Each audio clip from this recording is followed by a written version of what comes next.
And good evening, everyone, and welcome to Wildcat Stadium in Cassville, Missouri. Tonight, Big 8 Conference football. The Cassville Wildcats hosting the Aurora Hound Dogs in the final night of the regular season. That's right, we've hit week number 9. The regular season comes to a close tonight, and then it's on to district play next Friday night, and that is also Halloween. So the little ghosts and goblins will be out, and high school football will roll into the first round of district playoffs next Friday as well, and we'll be along with you for that one. But first things first, we got to get through the regular season finale tonight as the Wildcats hosting the Hound Dogs in this Big 8 Conference football game. There's also some district implications tonight and some Big 8 Conference implications on this one as well, and we'll talk about that here as we get things fired up in the pregame.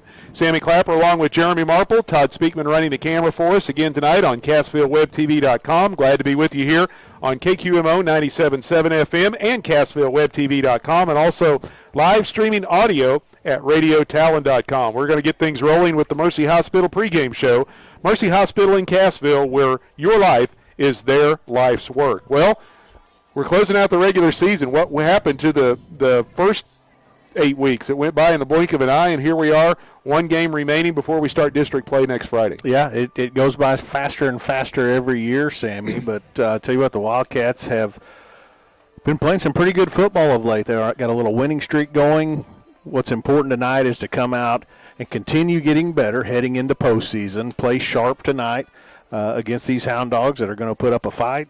Wildcats need to come out, play sharp, take care of business here. We've definitely got a little football weather tonight, too. The temperatures right now in the mid-50s, expected to get down into the low 50s with a breeze that has picked up as we've got closer to kickoff time. So it's got a little fall chill to the air. The good news is the rain has stopped for the time being, and we're hoping we get a window here for high school football. It rained throughout much of the day. The heavy rain was taken out of the forecast this morning, but they kept in the shower activity. But we've actually got a little bit of a break right now. A few sprinkles here and there, but if we can get through the next 2.5 hours without any downpours, we'll be in good shape. Yeah, it was raining when we got here, and the wind continues to blow. But, it's we kind of looked at the radar before we came on the air here, and it looks like there's a chance May move in sometime around 9 o'clock. So that's a pretty decent window here for high school football. Well, let's get things going and talk about tonight's field condition report. It's brought to you by Security Insurance Agency at Cassville. What condition is your insurance in? Are you covered for the hazards of weather or losses unexpected? Call Security Insurance Agency in Cassville at 847-8384. That's 847-8384. Well, since it didn't have the heavy rain like they were forecasting, that is good for the field here at Wildcat Stadium. But it still has been raining since this morning, and with the moisture we got a week ago, you can kind of start to see a little wear and tear between the hash marks. Field's in good shape considering, we're in week 9, so it's been used and abused. It's holding up well. Again, you're starting to see some wear between the hash marks. That's where the wear on the field's going to be most of the time. Kind of looking at some footing during warm-ups. It may be an issue, especially as the game goes on and the field gets chewed up a little bit. But it wasn't too bad, but don't count out anything out here on this track. The one thing about this field, of course, it's Bermuda grass. And normally when you get to late October, you've already had a pretty good frost at least, if not a freeze. And that Bermuda then turns brown and goes dormant. And when you get rain on top of it, it really gets chewed up. But there, since we've had a milder fall, we've got a lot of green grass out there. A lot of green. Sidelines, obviously, where the players stand during the game. It's beaten down a little bit, but overall, a lot of green grass, especially in the end zone areas and on down the sidelines. Again, tonight's field condition report brought to you by Security Insurance Agency in Cassville. Give them a call at 847-8384. That's 847-8384. Well, the other Big 8 matchups tonight, Monette is in Mount Vernon battling the Mountaineers. Seneca's at Lamar, McDonald County at East Newton, and Nevada playing the non-conference game this week. They are at home against Pleasant Hill. We mentioned just a few moments ago about there is Big 8 conference implications on this game tonight as well. Seneca's going to win the Big 8. They're unbeaten at 7-0, so whatever happens tonight at Lamar, they're going to win the conference championship for another year as they are the defending Big 8 conference champs. But Nevada's already wrapped up the conference schedule with a record of 5-3. You've got McDonald County, Lamar, and Cassville all at 4-3. If Cassville can win tonight, they will share a piece, at least, of second place in the conference. Right. And, when the season started and the Wildcats were in games, but they just weren't able to close. We didn't really know what kind of season we were looking at, but what they've managed to do is play their way back in to the top echelon of the conference as well as district.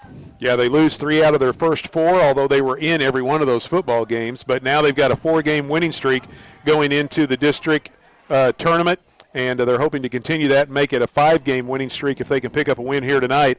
They're locked into that 2 seed. Seneca's going to have the top seed and get the bye. Cassville at number 2, but then you've got Mount Vernon, who picked up a big come-from-behind win last week over Nevada. They jumped into the number 3 spot. Hollister went to Catholic and beat the Irish and beat them handily.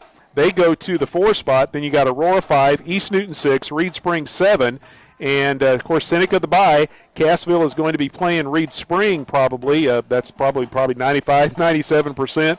But 3, 4, 5. Mount Vernon, Hollister, Aurora, East Newton. We got to wait and see what happens tonight. There might be a very slim possibility that Hollister could jump Mount Vernon. They're only a half a point behind them. We know if that does happen, Aurora then can jump Mount Vernon on the head-to-head because they beat the Mountaineers in the season opener. But if it stays like it is now, Mount Vernon 3, Hollister 4, Aurora 5, East Newton 6. East Newton's going to jump Aurora because they beat them head-to-head. So the middle of the district's kind of jumbled up right now, but Cassville knows they're going to get a home game next Friday night. Yeah, home game on Halloween doesn't get any better than that, and you know your opponent. So those are 2 things we know for sure. The rest of the district, everything in between there, is still way up in the air. Well, the Cassville Marching Band has come out onto the field. They're getting ready to perform the national anthem. They'll have the invocation read here to the fans that have gathered for this one as well.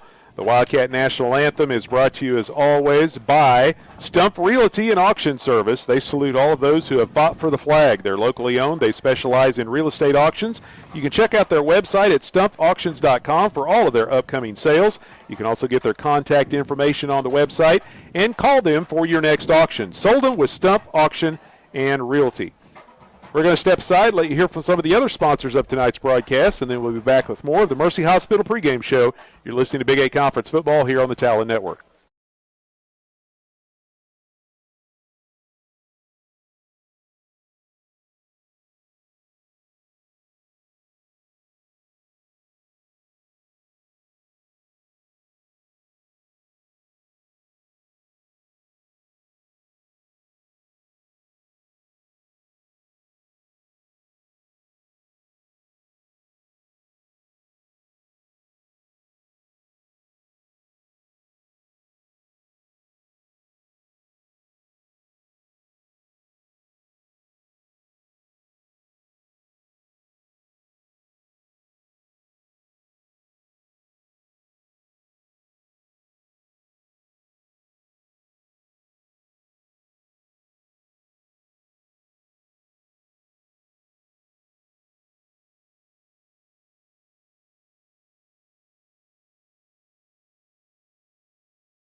Fans, when you attend a high school game, do you stand at attention during the national anthem? Do you cheer a good play by the opposing team? If your team loses, do you take it well in stride? If you answered yes to any of those questions, you are showing positive examples of sportsmanship. Don't forget that when you attend high school events, young eyes are watching you for examples of acceptable behavior. By making a conscious effort, you'll be helping our students grow into better citizens.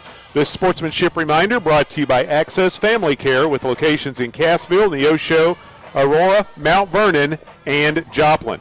Sammy Clapper and Jeremy Marple back with you here in Cassville alongside Todd Speakman on CassvilleWebTV.com. Big 8 conference football tonight. The Cassville Wildcats and the Aurora Hound Dogs closing out the regular season tonight here in Cassville. Wildcats come in with a record of 5-3. They are 4-3 in the Big 8, and they are on a 4-game winning streak. Hound Dogs come in 2-6. They are 1-6 in the conference. Aurora is averaging about 19 points a game. They're giving up 42. Cassville scoring about 31 points a contest, and they're giving up 28 points a game. Last year, Aurora went 3-8, winning over Monette, East Newton, and Reed Spring, and that Reed Spring victory was in district play. But this year, they had some smaller numbers to start the year, and then they've been dealing with injuries, and they have picked up only 2 wins on the season. So Cassville looking to take advantage of that and keep their momentum going heading into district play next Friday night. And as we said before the break, it will be here in Cassville. Yeah, been a rough season for the Hound Dogs. Started the year off looking promising, winning over the Mountaineers in week 1. Only 1 win since then, and kind of on a little streak here of not very good things happening to them. So Cassville on the flip side of that, nice winning streak going right now, and that's why I stated earlier, come out here, play good football, continue to keep the momentum with winning football, play well, finish this game. We continue on with the Mercy Hospital pregame show. Mercy Hospital, where your life is their life's work, and we'll check out tonight's Cassville Wildcat Keys to Victory. They are brought to you by Heritage Tractor. Heritage Tractor is your John Deere dealer throughout the area. They've got various locations all around. Be on the lookout for one, or you can find them online at heritagetractor.com. It's a great time of year to buy a tractor. Stop in for great deals and low financing. Well, one of the first keys to a victory when you're playing Aurora, especially this year and even going back to last year, is controlling their quarterback, Sean Creasy, a very talented athlete. He can run, he can throw, and you have to make sure if you get to him to bring him down, because I have already seen a couple of times in some highlights from our colleagues on the Aurora side on KSWM and Aurora Web TV. There's been a few times people thought they had him wrapped up, and the next thing you know, he's launching the ball down the field and finding open receivers. So he is a talented guy, and you have to be able to control him to get things started. And isn't it in this conference, you see that about every week at the quarterback position. Lots of good athletes in this conference. Wildcats have played against several of them. Some of them they weren't able to slow down very well. Some of them they were. Tonight, situation, they're going to have to slow him down to win this football game. But I'll tell you the main thing tonight, Sammy, to play clean and take care of the football. It's a little muddy. It's going to be cold. Hang on to the football. Don't turn it over. Yeah, the plus-minus in the turnover category is definitely going to be a big factor tonight. That's for sure. Absolutely. Again, tonight's Wildcat Keys to Victory brought to you by Heritage Tractor. They're your John Deere dealer throughout the area. They've got new and used equipment. They've got everything from your backyard to your farm and ranch, with equipment ranging from construction and compact utility tractors all the way to lawnmowers and recreational vehicles. They work hard to find the right products for you. Stop by your Heritage Tractor location or find them online at heritagetractor.com. One thing going back to last week's Berry County Brawl, Cassville victorious over the Monette Cubs 48-46, and Brawls never went to overtime in 13 years, and we almost had overtime, and that's the first time the game wasn't decided until after regulation was over, but we didn't have overtime because Monette scored on the final play of regulation, and then with no time on the clock, they went for 2, and Cassville got the stop. So that was something that's never happened, that happened last week, and we still have never had overtime in the Berry County Brawl. But during the broadcast, we were talking about how the Brawl got started. We said it was the 13th edition, and talking about the athletic directors that got together and kind of started it up with the trophy. And we were talking about Daryl Bradley at Monette, and we could not remember. David Large. It was David Large was the athletic director at Cassville when the Brawl got started. So he and Daryl Bradley got heads together and started figuring out how to make it work where they could have the traveling trophy put into the winner, and that's how it all got started. So we appreciate the current athletic director, Lance Parnell, helping us out with that information. But it was Darryl Bradley from Monette and David Large from Cassville. They're the ones that got the brawl started back in 2013. And I'm still worn out from that broadcast last week. That one, not only was it a long game, but we didn't have time to breathe. It was just up and down. Quarters 2, 3, 4. First quarter. Yeah. 1,000 yards of offense, yes. And 94 points up on the board, and it wasn't decided until after the game was over. That's right, absolutely. Crazy Berry County brawl a week ago. Well, Cassville again on that 4-game winning streak coming into tonight's contest against the Aurora Hound Dogs. And keep your fingers crossed. The rain has stopped for now. The breeze is picking up from time to time, but so far the rain is holding off, and we hope that remains the case throughout the rest of the evening. The Aurora Hound Dogs have come back out of the locker room. Cassville just getting ready to leave the field house as the tunnel is forming for them coming out of the south end zone. We're going to take another break. We'll be back. We've got the coin toss to go over. We still got the starting lineups for the Wildcats to mention as well. But before we get to that, we're going to hear a few more words from our sponsors of tonight's broadcast as we continue on with the Mercy Hospital pregame show. Mercy Hospital, where quality care matters. You're listening to Big 8 Football here on the Talon Network.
Back here in Cassville, we're still awaiting the Wildcats to come out of the field house. The music has started to play. That usually preludes their storming of the field coming out of the south end zone. So we're down to about 7 minutes or so before we have tonight's opening kickoff between the Wildcats and the Aurora Hound Dogs. Tonight's game also brought to you in part by MetaPlansPlus.com.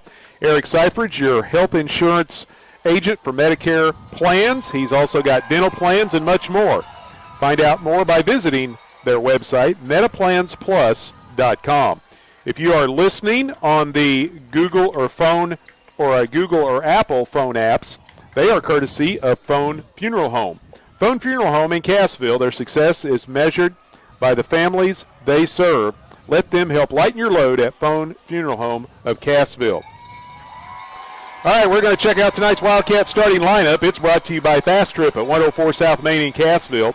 Locally owned by Mike and Anita Carr. Stop by Fast Trip. They've got great prices and friendly service, and that's what you'll find at Fast Trip in Cassville. Starting for the Wildcats on offense, quarterback Jaron Stearns. He's a 6', 150 junior.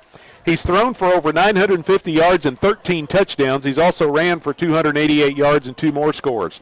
He'll be joined in the backfield by Mason Bryan, 5'10", 140 junior. Bryan has ran for just shy of 250 yards and 3 touchdowns. And Easton Hughes, 5'10", 185 junior. He has 240-plus yards rushing and 6 touchdowns on the year.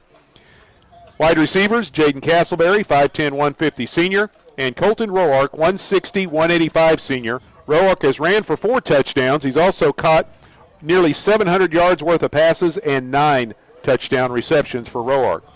Tight end will be Travis Moore, 6'1", 215 senior. And the offensive line for the Wildcats. At center, Isaac Looney, 6', 245 senior. Right guard, Ethan Sizemore, 6', 230 senior. Jace Magula, right tackle, 6'2", 240 junior. Left guard, Gunnar Knight, 5'10", 230 senior. And left tackle, Harley Madison, 6'4", 220 senior. Defense for the Wildcats. At the tackles, it'll be Ricky Norris, 6'2", 215 junior. And Gunnar Knight, 5'10", 230 senior. The defensive ends, Sky Yang, 5'9", 210 senior. And Van Thang, 5'8", 160 sophomore. The linebackers, Easton Hughes, 5'10", 185 junior. Mason Bryan, 5'10", 140 junior. And Tristan Thompson, 5'9", 175 senior. The corners will be Andon Gautney, 5'10", 175 senior. And Colton Roark, 6'1", 185 senior. And the safeties, Chance Freed, 5'5", 140 senior. And Camden Beebe, 5'9", 170 junior. Again, the Wildcats starting lineup brought to you by Fast Trip. Whether you're needing fuel, grocery items, fountain drinks, snacks, or more, they have it all and at the very best prices. Fast Trip, 104 South Main in Cassville, locally owned by Mike and Anita Carr.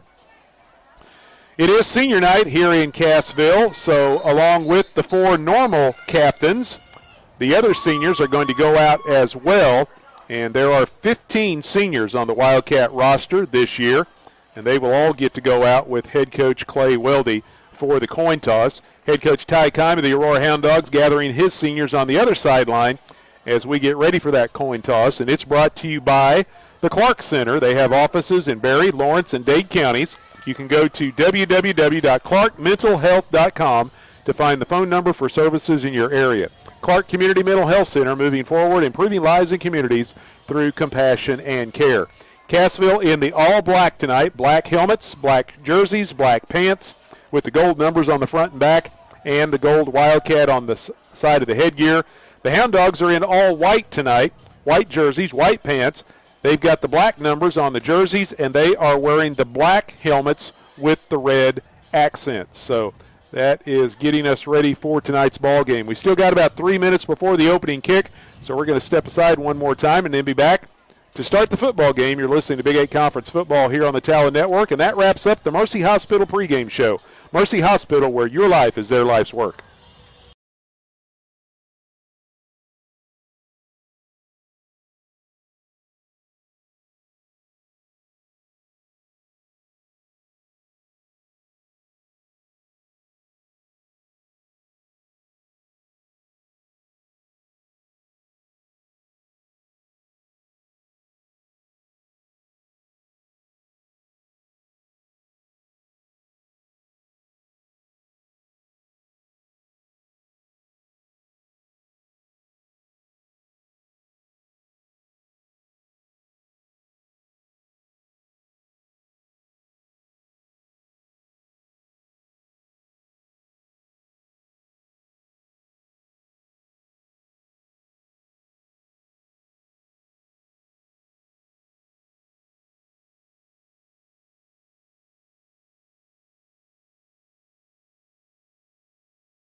Back with you in Cassville. The coin toss has been completed. The Cassville Wildcats have won the toss, and they have deferred their option to the second half. So they'll be kicking off to the Hound Dogs to open up tonight's first quarter.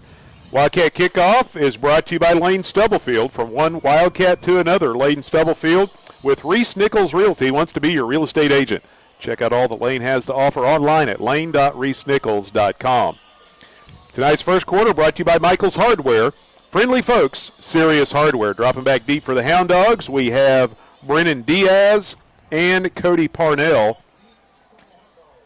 They will be awaiting the kick of Cade Williams. Williams teeing up from the left hash as Cassville goes from our right to left as we look on here tonight at Wildcat Stadium. Fresh 12 minutes on the clock. Williams gets the whistle from the officiating crew. He approaches, and we are underway. He kicks it right down the left hash, and Diaz holds it in. Back at the 17-yard line, may have touched his knee to the ground, but they are not blowing the play dead. Diaz keeps his feet, takes it out across the 25 and across the 30, finally wrestled down out around the 32-yard line. So about a 17-yard return on the kickoff for Brennan Diaz. And the Hound Dogs will be starting at their own 32. Yeah, very close to touching that knee on the return, but ended up with a nice return for the Hound Dogs there. Working his way, running hard through the Cassville coverage unit. Sean Creasy, the talented quarterback for the Hound Dogs. Memphis Mooningham will be coming out of the backfield. Braden Allen, Sean Salyers, and Brennan Diaz, the three favorite targets of Sean Creasy. Cooper Weeder also back there in the backfield. He'll be the blocking back for Memphis Mooningham. Creasy under center, fakes the handoff to Mooningham, rolls to his left, throws to Weeder coming out of the backfield, and he overthrows the receiver as he was under pressure and had to get rid of the football. Yeah, really nice job. Defensive end Sky Yang coming straight upfield, getting into Creasy's face, forcing him to throw the football way early. Ball sailed on him, incomplete. Nice pressure there by Sky Yang. So 2nd down and 10 for the Hound Dogs here after the first play of the first quarter. Twin receivers go out wide to the left, joining Salyers out there. It will be Zach Freeze. They stay with the I formation of Weeder and Mooningham, and this time Mooningham gets the handoff, starts left, cuts back to his right, makes a man miss across the 35, out to the 38-yard line. They say his knee may be touched down at the 37. We'll see where they spot it. And they are going to give him the 38 for a gain of 6, and it'll bring up 3rd down and 4. Yeah, nice move right at the line of scrimmage by Mooningham, sophomore running back. Made a Wildcat tackler miss, brought down after a nice gain there. And we saw last year Mooningham as a freshman, he's got a lot of speed if he can get to the edge. So, boy, you want to keep him between the hashes and not let him get to the outside. Yeah, you got to seal, you got to set that edge, force him back into the teeth of the defense. Twin receivers out wide to the left. Lone man comes wide to the right, the short side of the field. Creasy back up under center. Long snap count, quick drop, pass over, is caught by Allen at the 45-yard line and takes it out to the 48 and picks up a Hound Dog first down. A little quick slant right there. Chance Freed also at the end of the play there. Tristan Thompson putting a nice shot on the wide receiver, but nice play call right there. Quick hitter, short yardage situation, first down. It's a pickup of 10 yards. 1st and 10 Hound Dogs at their own 48. Quickly back up to the line of scrimmage. They keep the same formation. Those twin receivers left. Allen all alone over here to the right. Weeder and Mooningham in the backfield. Creasy with a long snap count. This time he gives it to Memphis Mooningham, running behind Weeder, trying to go off left tackle, and he is stacked up and dropped for little or no gain. Good job by the Cassville defensive line on that one. Yeah, not much room to work right there. Cassville defensive line, Ricky Norris. Looked like Ethan Sizemore also in the middle of that. Good job along that defensive front. It is no gain right back at the 48, 2nd down and 10 facing the Hound Dogs. Tonight's first quarter brought to you by Michael's Hardware. Let them quarterback your project with the right tools and supplies for the job.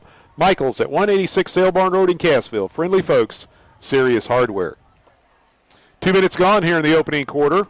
Hound Dogs with the opening drive of the night. They started back at their own 32. They've worked it to the 48, just shy of midfield. They come with trip receivers this time, and Creasy operating from the shotgun, throws it down the slot, and the defensive back, or actually that was a linebacker, slipped and fell, but the ball is a little bit overthrown, and it's incomplete, and it'll bring up 3rd down. Well, not only did Thompson fall, but Diaz also slipped and fell, and the ball fell incomplete. So right there along that hash, this near hash, trying to make some moves out there. Footing already becoming an issue. Hound Dogs have completed one third down opportunity already, and now a big one here, 3rd and 10 at their own 48. They go trip receivers this time wide to the left. Mooningham in the backfield with Creasy out of the pistol. Has a little time to throw. Now he's forced out of the pocket, and coming up and making the tackle was Ethan Sizemore. Drops him all the way back at the 42 on the quarterback sack. That quarterback sack is brought to you by Auto Body Solutions. From dings and dents to oh dear, major collision repair can be handled at Auto Body Solutions. Stop by and see Doolin and the gang to get you back on the road in no time. Yeah, Creasy looking for somewhere to go. Nice coverage in the secondary. Really nice job by Sizemore there. Fight through his block. Big time sack. So a loss of 6, and it'll bring up 4th down and 16. The snap on the punt attempt is low, but scooped up and put into the air. It bounces at the 35, hits again at the 30, and rolls all the way down inside the 20. Good punt that time by Eduardo Castillo, as looks like the Wildcats are going to start back about their own 19. Well, Wildcat defense holds, forces the punt. Give this offense a chance to go to work here. Just under 9 minutes remain in the first, early in this one. So the Wildcat offense out on the field for the first time here tonight.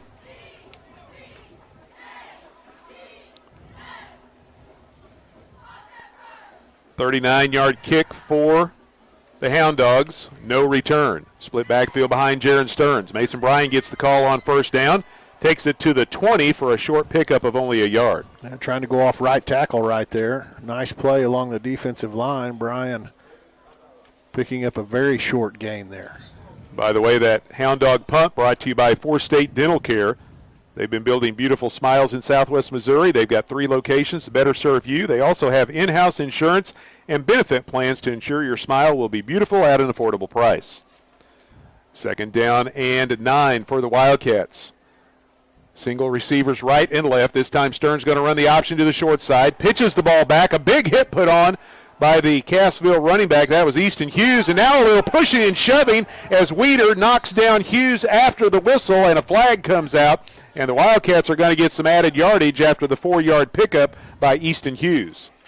Yeah, option game defended very well by the Hound Dogs. They had somebody there for everyone. Stearns kept it as long as he could, pitched it. Hughes fortunately catches that pitch and immediately has to lower that shoulder, taking that contact. And at the end of that, you called it. As the players are standing up, there's a shove out there. Hughes trips, goes down. Official right there throws the flag. Wildcats getting 15. This penalty drawn by the Hound Dogs is brought to you by the Rib Steakhouse. They're open Wednesday through Saturday, 3 to 9, with specials every night at the Rib, and it'll move the ball all the way out to the 40-yard line after the 15-yard penalty, and that'll give the Wildcats a first down. And that first down brought to you by Superior Metal Sales. You can find them online at superiormetalsalesinc.com. So the Wildcats with a little breathing room now, and there goes the ball carrier, and that's a new guy back there, Chance Freed, coming out of the backfield, using his speed, gets to the edge, takes it into Hound Dog territory, keeps his feet underneath him, and runs and rumbles all the way down to the 40-yard line. Yeah, nice play. First carry, I believe, for Chance Freed, maybe in his high school career. But he gets one right there, works his way all the way over towards the Hound Dog sideline, picking up that first down. Nice little wrinkle there by the Wildcat offense. Goes from 140 to the other, a pickup of 20 yards on the carry by Freed. And that Wildcat first down brought to you by Superior Metal. They're First in Metal Roofing. You can look them up on Facebook or YouTube and then request a free quote at 888-364-9527. First and 10 Wildcats at the Hound Dog 40-yard line, down to 7:40 left to go here in the opening quarter. Split backfield behind Stearns. He's looking to throw. Bredesen slips and falls. Now Stearns has to readjust, and he overthrows the intended receiver. And there we saw the receiver slipping and falling, made the quarterback have to adjust and wait for him to get his feet back underneath him. Yeah, I mean, that's a situation. You look out there. There's 12 yards of cushion from the corner to the wide receiver. You don't have to run a slant into the defense. The quarterback and wide receiver just throw it down the line of scrimmage to him. He's got 12 yards to work with, but they're going to close the gap some, but he's wide open out there. So second down and 10 for Cassville at the Hound Dog 40-yard line. Wildcats keep everybody in tight this time, and it's a direct snap and around, or actually they fake the direct snap to Brian. I thought they snapped it to him, but they fake it to him and try to run the football to the Hound Dogs sideline, and it is going to be a loss of 1, and it'll bring up 3rd and 11. Yeah, Roark coming against the grain, getting the handoff, working his way towards that Hound Dog sideline. Just really nowhere to go over there. Once again, defended pretty well by Aurora. So a big 3rd down play here for Cassville, their first 3rd down conversion attempt here in the opening quarter. No score, 7 minutes to go here in quarter number 1. Wildcats quickly come to the line. Stearns, pump fake. Now he's looking for Bredesen, and he throws over his head. Bredesen cut the route off as Stearns thought he was going to do a down and in and then up, and Bredesen just did a little curl, and it brings up 4th down. Yeah, that's something they're gonna need to look at over here on the sideline, because the corners are giving all kinds of room to the Wildcat wide receivers, and lots of room to throw underneath out there on the sideline. Well, as of right now, Jaden Castleberry bringing a play in from the sideline. So the Wildcats in Hound Dog territory are going to roll the dice here, facing 4th down and 11. And again, the corners are giving a lot of cushion over here in front of the Cassville bench. Tight end Moore sets around to the left side. Stearns rolling that direction. Here comes pressure from Mooneyham, and the pass is caught by Roark at the 32-yard line. Turns it upfield and dives down to the 28 and picks up a 1st down. Yeah, really nice play. Roark running the drag route from the backside. Got a couple of steps on his man as Stearns rolling to his left, able to square those shoulders, throw a nice ball out there, hits Roark in stride. Big 1st down for the Wildcat offense. Cassville converting on 4th down and 11. The Wildcat 1st down brought to you by Superior Metal Sales. Check out their gallery at SuperiorMetalSalesInc.com. 1st and 10 Wildcats. The drive stays alive with 6.5 left to play here in the opening quarter. Inside the 30-yard line. This time Stearns fakes the handoff. He's got room around the right end. Gets a block, and as he makes a cut at the 20, he slips and falls. Got a great block over there by Mace Bredesen, but as he tried to bounce it to the outside, lost his footing. But it's still a nice gain of 8 yards on 1st down. Yeah, running that option game around the right side. And, again, in between the hashes, you've got to kind of change your running style. You're not going to be able to cut like you're able to cut on dry turf. 6 minutes left to play, 1st quarter. 2nd down and 2 for the Wildcats at the Hound Dog 20-yard line. Taking their time coming out of the huddle. Split backfield behind Jaron Stearns. Twin receivers to the right. Quick hitter right up the middle, and the Hound Dog defense wraps up the Wildcat ball carrier, Easton Hughes, for looks like no gain on the play, maybe a half a yard at most, and it'll bring up 3rd down and 1. Yeah, just tough defense at the point of attack right there, straight ahead with Hughes, right off that right guard. Nowhere to operate. Clock rolling down, close to 5 minutes now left to go in the quarter. Still looking for our first points of the night. 3rd down and 1 inside the Hound Dog 20-yard line. Bredesen and Roark split wide to the left. They reset the tight end around to that side. Split backfield behind Stearns. They give it off to the second man through. That's Hughes. He makes the corner, turns it at the 10, breaks the tackle at the 5, and takes it in for the touchdown. Wildcats break on top on a 20-yard scamper from Easton Hughes. Had some nice blocks on the edge out there by the receiving corps, also along that left side where they rotated the tight end over. Good job on that left side, picking up their men. Hughes made one man miss, was able to work his way into the end zone. Nice opening drive for the Wildcats. 81-yard drive capped off by the 20-yard run from Easton Hughes, and now Preston Driscoll in to attempt the point after. Andy Gottney with the hold. Ball placed on the tee. The kick is up, and it is good. The Wildcat touchdown brought to you by Willis Insurance, conveniently located on the square in Cassville and also in the Bridgeway Plaza in Shell Knob. Willis Insurance, your trusted choice insurance agent. And that extra point brought to you by Berry Electric Cooperative. Internet speed in Berry County is spelled Gobeck. So Cassville, let's see, takes 4 minutes off the clock and drives at 81 yards and scores the opening points of the night. Want to remind everyone while we're waiting for the kickoff, too, that since this is the last night of the regular season, next week district play begins. You will no longer be able to watch on CassvilleWebTV.com next week. The Missouri State High School Activities Association takes over control of the video coverage, so you'll have to go to mshsaa.tv or mshsaa.org, get yourself an account, and you will have to pay to watch the Wildcats and the Hound Dogs next week in district play. Out of our control, Mission takes over the video coverage of postseason play, so don't forget that you will have to do that before next Friday night. Still listen. Listen for free on 97.7 or streaming audio at radiotalon.com. This time, Cade Williams kicks it down the left hash, and it goes by the return man, Diaz, and into the end zone for a touchback. The Wildcat kickoff, once again, brought to you by Lane Stubblefield with Reese Nichols Realty. Find out more online at lane.reesenichols.com. So the Hound Dogs will take over at their own 20. Yeah, good job there by Williams. Line drive kick. Right down the sideline, stayed in bounds. Going to force the Hound Dogs to go 80, put some points on the board. Something else to remind about, too, more and more district host sites are going to digital ticketing, and that's another thing Misha is trying to get everyone to do. So you will have to go to misha.org for that one as well and get your digital tickets, because most places won't be accepting cash anymore. Just a reminder for next week, week number 10, Hound Dogs on first down, handed off to Memphis Mooningham. Brings it off right tackle and takes it out to the 21-yard line for a short gain, and it'll bring up 2nd down and 9. Yeah, nice job along that defensive line. Look like Ricky Norris, also Sizemore once again. Those two guys down those defensive tackle positions have done a nice job early in this game.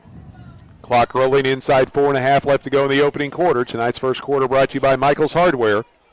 They'll give you your to-do list, a game plan that's sure to be a winner. Michael's Hardware, friendly folks, serious hardware. 2nd down and 9 for the Hound Dogs. They come with 3 receivers wide to the right, 1 split out wide to the left. Creasy back into the pistol. Fakes the handoff to Mooningham. Pump fake, now throws underneath to the short man. A diving attempt made by Diaz, and the ball bounced off the turf, and it'll bring up 3rd down. Yeah, ball just thrown a little bit low. Diaz trying to dive for it right in front of that Wildcat bench. Unsuccessful. 3rd and long right here. Wildcats, again, have an opportunity to get this football back into their offense hands. Hound Dogs 1 for 2 on 3rd down conversion tries here in the early going. Cassville leads it 7-0. Hound Dogs had the ball first, had to punt. Cassville got it at their own 19, drove it 81 yards and scored. Now the Hound Dogs with their second possession of the night, facing 3rd down and 9 at their own 21. Diaz comes in motion. Creasy rolling to his right. Throws back underneath. Nice catch in traffic. Or did he catch it?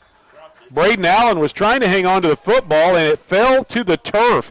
He had broke open at the 32-yard line, which would have been good enough for a first down, but could not secure the football, and it'll bring up 4th down. Yeah, unable to catch it. He had run a little hook route and found a window. It was a small window. Creasy threw it in there really well.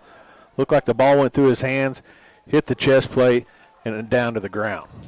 So once again, it will be Eduardo Castillo in to punt the ball away for the Hound Dogs. Gets a good snap this time, but it's a short kick as it goes straight up in the air and goes out of bounds at the Cassville sideline at around the 36-yard line. Cassville going to get great field position after only a 15-yard punt. Yeah, just a situation where the ball goes off the side of his foot. You see it happen occasionally, but Wildcats get a break right here. And these are situations you got to take advantage of these things. Those are called gifts. You got to accept it, put some points on the board here. So Cassville takes over at the Hound Dog 36 with 4 minutes left to go here in the first quarter, leading 7-0. That forced punt, again, brought to you by Four State Family Dental, as they've got areas throughout the Southwest Missouri area. Four State Dental Care ensures your smile will be beautiful at an affordable price. Big hole up the middle, and there goes the Cassville running game. And that's Camden Beebe with his first carry of the night. Races all the way down to the 21 as he picks up 15 yards and a Cassville first down. Yeah, nice play. Good job along the right side of the offensive line this time of the Wildcats. Beebe takes that handoff right off the right tackle. Down the field he goes, and once again, when he gets the ball, man, he runs hard, ends the run with authority. Wildcat first down brought to you by Superior Metal. They're first in custom ag buildings. You can find them on Facebook or YouTube, and then call for a free quote at 888-364-9527. First and 10 Wildcats, up to the line of scrimmage they come. Bredesen and Castleberry, the receivers are actually, that's Roark, correction. They hand it all off up the middle, and the ball carrier for that Wildcats takes it all the way down close to the 10-yard line. Good carry there. Beebe again. And that was Beebe. hustling for another 10 yards. Yeah, following a lead blocker again around that right side. BB running through some arm tackles, getting into the secondary before he's brought down. It's another Wildcat first down brought to you by Superior Metal. Find them online at superiormetalsalesinc.com. Ball at the Hound Dog 11-yard line. 1st and 10 Wildcats. Split backfield. Stearns under center. Gives it to Hughes. Hughes takes on contact at the 9 and then is brought down after a short gain. Good open field tackle that time. The Hound Dogs defense got into the legs of Easton Hughes, and that's where you got to get to a powerful running back. You can't try to take him on up high, and they were able to bring him down after a gain of about 2.5. Yeah, he's trying to go off left tackle right there. Tried to put that left foot in the ground and make a cut, and it slipped, so he wasn't able to make the cut that he needed to and was brought down there. So 2nd down, and we'll call it 8 from just inside the 10. Nose of the football touching the 9-yard line. Twin receivers this time for the Wildcats, split out wide to the right. Beebe and Hughes in the backfield, and we've got movement. Somebody moved prior to the snap, and that's going to back the Wildcats up 5 yards. First penalty against Cassville here this evening. If there's any one penalty that's plagued this Wildcat offense this year, it has been false starts.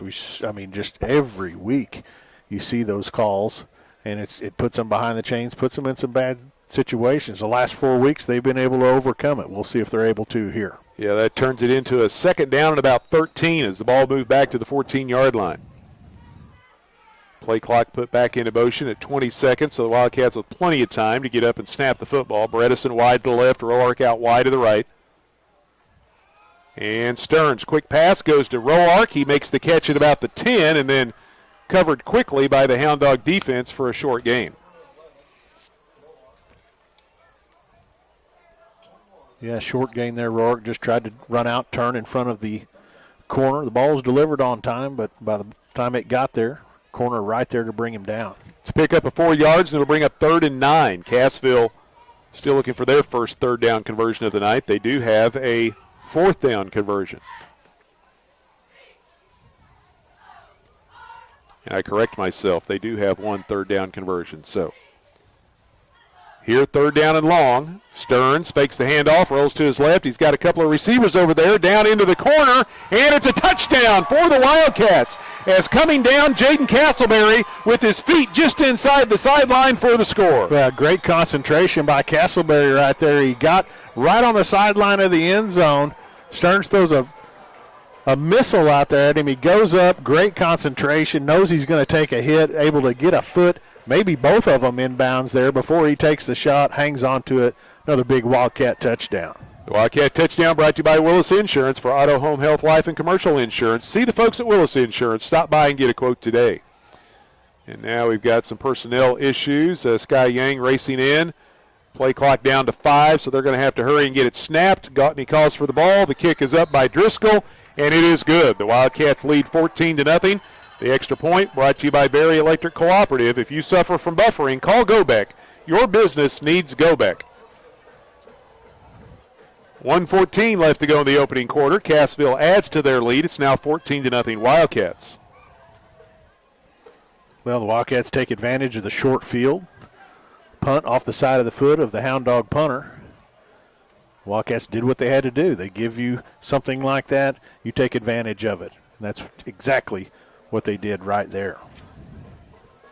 10-yard touchdown pass to Jaden Castleberry adds to the Wildcat lead.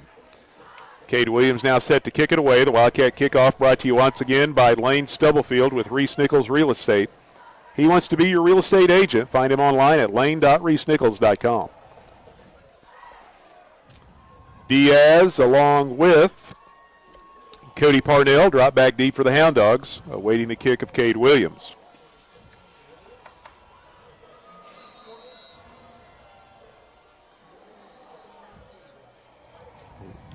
Williams again tees it up on the left hash, drives the football down the hash, and Diaz gets over and tries to cut it off, but it does not get stopped, and it goes into the end zone once again for a touchback.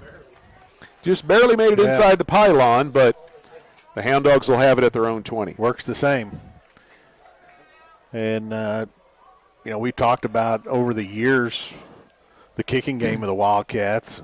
and had some really good kickers come through here. And to be able to put the ball in the end zone is such a weapon for your defense.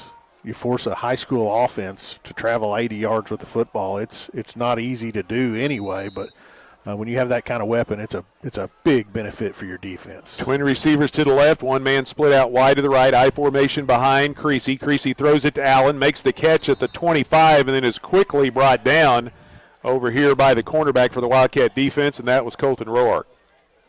Roark giving it a little cushion out there, not letting the receiver get by him. He broke on the ball when he saw it in the air, arrived just about the time the football did, brought him down. It's a pickup of 5 on the completion from Sean Creasy to Braden Allen. 2nd down and 5 for the Hound Dogs at their own 25-yard line. Down to 40 seconds left to go in the opening quarter. Cassville leading 14-0. Creasy up under center. He's got a man in the slot, brings him in motion. And he pitches the ball back to Memphis Mooningham, trying to get to the short side of the field. A big hit put on at the 31-yard line. And that on the hit was Ricky Norris, as we heard the helmet and the pads popping up here in the press box. Just coming from his defensive tackle position all the way down the line of scrimmage near the sideline to put the shot on Mooningham. Big time hit. They do pick up the first down, but Norris delivering the wood right there. It's a gain of 6 on the carry from Mooningham, so that'll move the chains for the Hound Dogs out to the 31-yard line. So Ricky Norris has got his name thrown in the hat for the hard hit of the night. We'll see if it stands up. We still got 3 more quarters to go, and Hound Dogs will not have to snap the football again before the first quarter comes to a close. Again, tonight's first quarter brought to you by Michael's Hardware at 186 Sale Barn Road in Cassville. For your project questions, call Michael's. Friendly folks, serious hardware. We head to quarter number 2 here in Cassville. The Wildcats lead the Hound Dogs 14-0. We'll step aside, be back with the second quarter action. You're listening to Big A Football here on the Talon Network.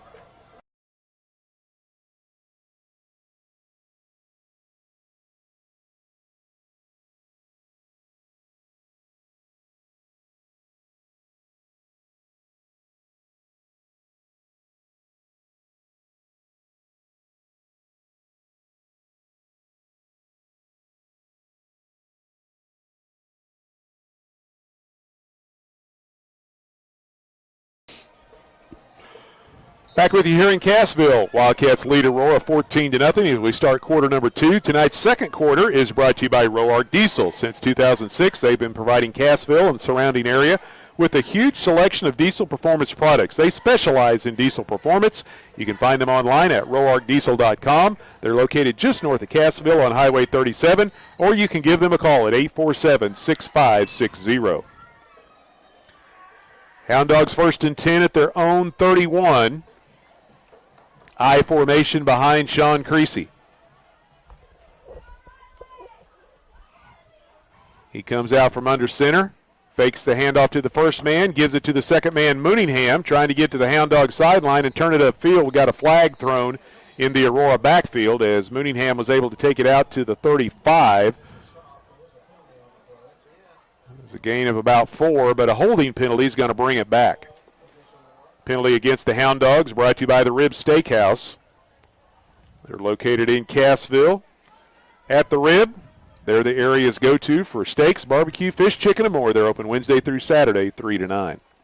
That's going to move the ball all the way back to the 21-yard line. Yeah, usually when you see a flag thrown in that area, that's going to be the call, the dreaded holding call. And the Hound Dogs moving in the wrong direction here. And since the flag was thrown right around the line of scrimmage, it takes away the yardage for Mooningham and moves them back to the 21. They stick with the I formation. Creasy rolling to his left.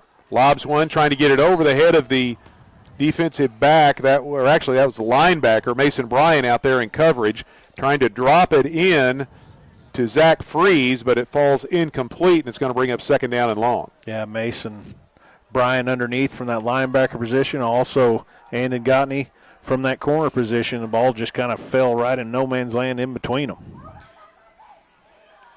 2nd down and 20 for the Hound Dogs at their own 21, just underway here in the second quarter. Cassville leading 14-0. Trip receivers this time go wide to the left. The ball nearly snapped over Creasy's head. He hauls it in and then throws it over the middle, and a flag comes in as we got contact on the intended receiver out around the 34-yard line before the football arrived, and that was Omar Freeze, the intended receiver. And I think Chance Freed got there a little early on that one. Chance put a good lick on him, but he was a fraction early. I believe that's what they're going to call there. Right in the middle of the field. He would have had about 2/3 of the yardage needed to pick up the first down, but they're going to step off the penalty and take it all the way out to the 36 after the 15 yards, and it'll be 2nd down and 5 now facing the Hound Dogs.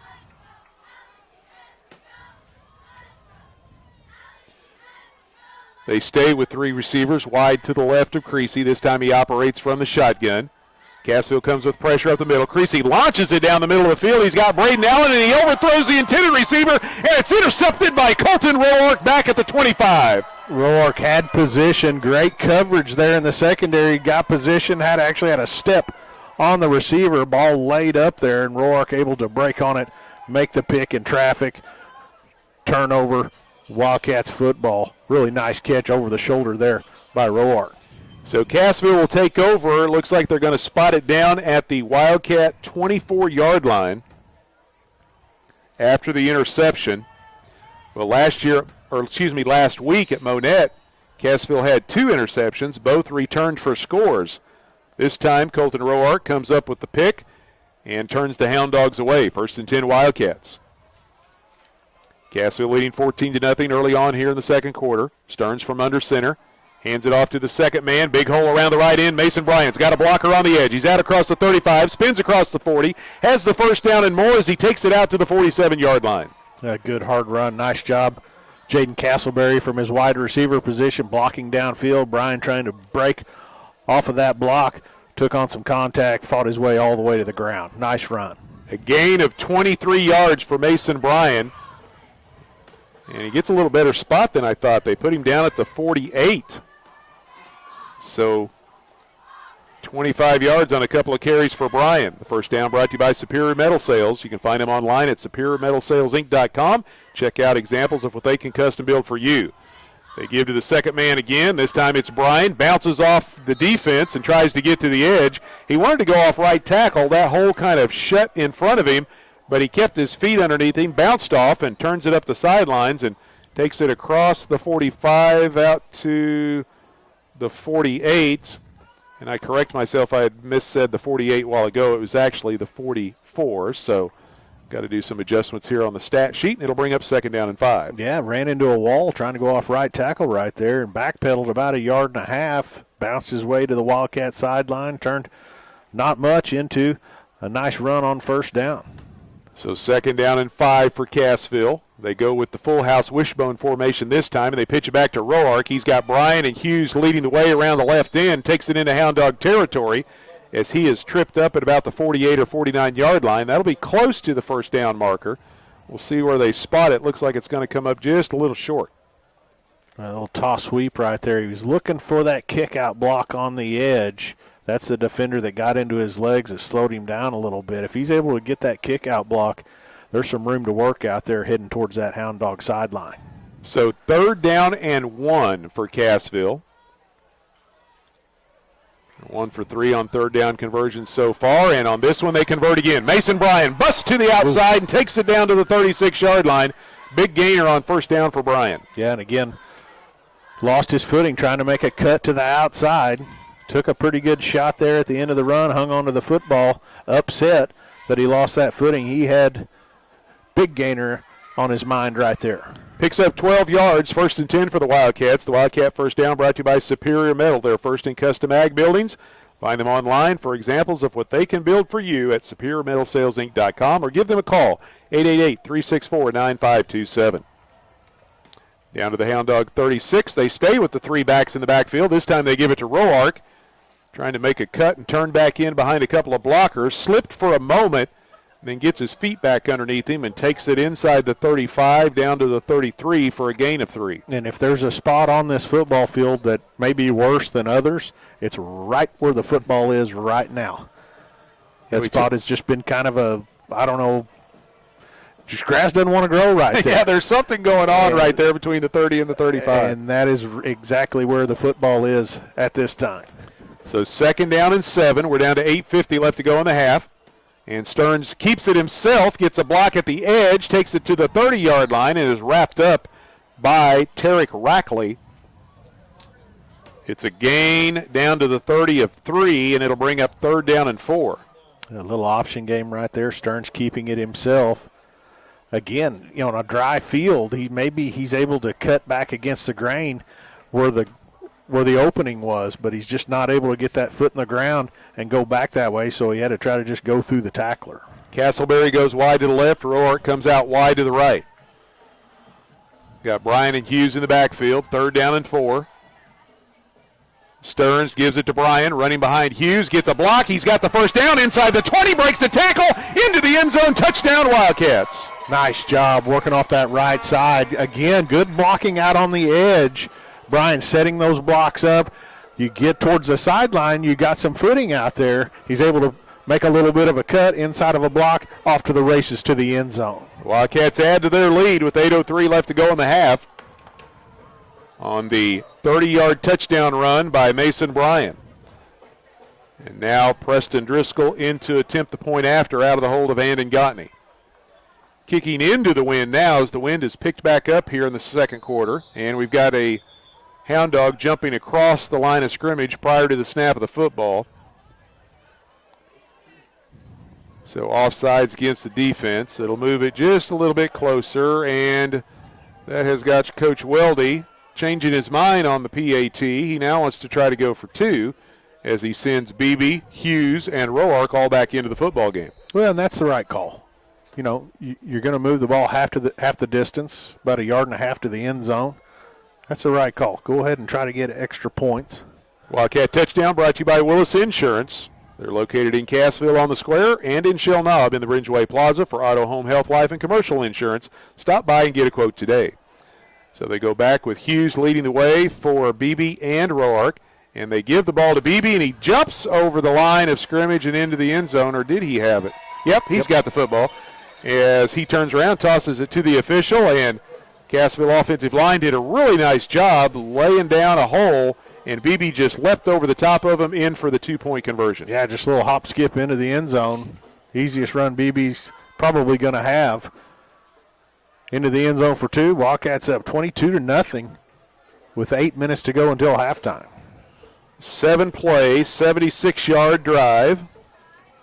Took about 3 minutes off the clock. Cassville now 3 for 3 on possessions here in the first half. And once again, Cade Williams going to be kicking off, now kicking into that southerly breeze, actually blowing out of the southeast here at Wildcat Stadium. The Wildcat kickoff brought to you by Lane Stubblefield Realtor with Reese Nichols Real Estate. Find him online at lane.reesenichols.com. Lane wants to be your real estate agent. Diaz along with Parnell back deep, now with the wind at their back. Williams approaches, a line drive kick angled towards Brennan Diaz. He's going to scoop this one up back around the 10-yard line, gets a block by Weeder, brings it up the far side and takes it out across the 20 to about the 21 or 22.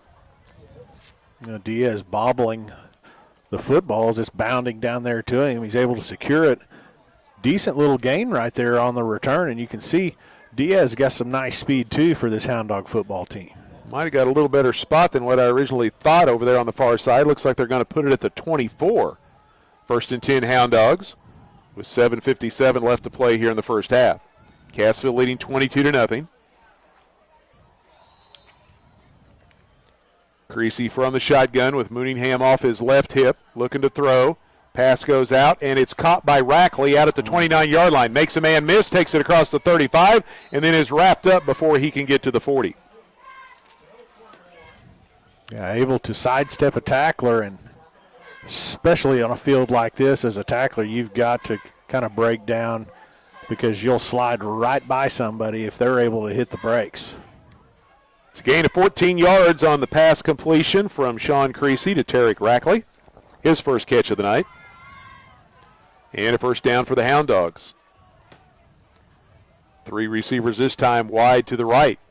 Creasy once again operating from the shotgun. Here comes Mason Bryan showing blitz. Creasy going to run the football as he wanted to pitch it to Mooningham, but Bryan got in the pitch lane, and Creasy had to run the football, and he's dropped down for no gain on the play, and it'll bring up second down. Yeah, Bryan looked like he's playing help defense in basketball right there, and he was able to tackle the quarterback and did not allow him to throw the pass out there. There's the pitch out to the running back. Really, really nice job by Mason Bryan there. So second down and 10 for the Hound Dogs at their 38-yard line. Cassville leading 22-0 here, not quite halfway through the second quarter. Three Hound Dogs split out wide to the right. And we've got movement as the receiver here on the short side of the field, and that was Sawyers, flinched. And then the Wildcat defense jumped across, but the movement goes against the Hound Dogs. The penalty drawn by Aurora. Once again brought to you by the Rib Steakhouse. They're open Wednesday through Saturday, 3 to 9, with specials every night at the Rib, and that's going to back them up 5 yards. Yeah, and those are frustrating ones for coaches when your wide receivers jump. I mean, because really, all the way out there, all you have to do is look at the football and wait for it to move. It's kind of like a nose tackle jumping off sides. So second down and nearly 15 to go. Creasy rolling to his right. Gets a block from Mooningham and now throws the football, and a big hit leveled over there on the far side. And that was Chance Freed this time. Check that. That was Roark again over there on the far side. And the receiver did hang on to the football out at the 42. Unbelievable he's able to hang on to that. He took a wicked shot from Colton Roark right there. Got there just as the ball did, right in front of the Hound Dog sideline. Man. So third down, and we'll call it 6 from the Hound Dog 42. Creasy looking to throw. Rolls to his right. Now he's going to run the football. He's got the first down across midfield into Wildcat territory. Nice job by Sean Creasy. He saw everyone drop back into coverage, left himself some open room over on the far sideline, and he picks up the first down. Yep, heads-up play right there by Creasy. Good coverage in the secondary. He sees a lane out over near the Hound Dog sideline. Just kind of works his way down there, gets enough for the first down. Out of bounds, stopping the clock. It's a gain of 9, first and 10 Aurora at the Cassville 49. 5:43 left to go in the half. Cassville leading 22-0. They go unbalanced this time with Creasy under center. Quick handoff right up the middle. And Cooper Weeder gets his first carry of the night, takes it ahead to the 46 for a gain of 3. Yeah, Weeder just straight ahead, right at the defense, taking on contact right at the line of scrimmage. Good strong run, gaining some positive yardage there. So second down and 7 now for the Hound Dogs. Quickly back up to the line of scrimmage. They stay with the unbalance to the left. Creasy under center. As they've got a man lined up in a slot. He's going to be a blocking back here as they pitch it to Mooningham. And Cassville does a great job forcing Mooningham back, but there's nobody over there. Mooningham's going to have running room. And he's got the first down as he leaps down close to the 37-yard line. Yeah, Mooningham, Wildcats did an excellent job of stretching him to the sideline, but he just was able to stop, go back against the grain, and by then the backside pressure had slipped, fallen down, whatever, and Mooningham's able to pick up first down. Nice individual effort right there by Mooningham. It's a gain of 10 down to the Cassville 36, first and 10 Hound Dogs. Creasy gives it to Mooningham again, wants to go up the middle, now bounces it to the outside. He's got a block. He's inside the 30, picks up another block at the 25, and takes it down inside the 20-yard line, and he'll move the chains again for Aurora. Yeah, around the left side this time. Mooningham, again, sophomore player for the Hound Dogs.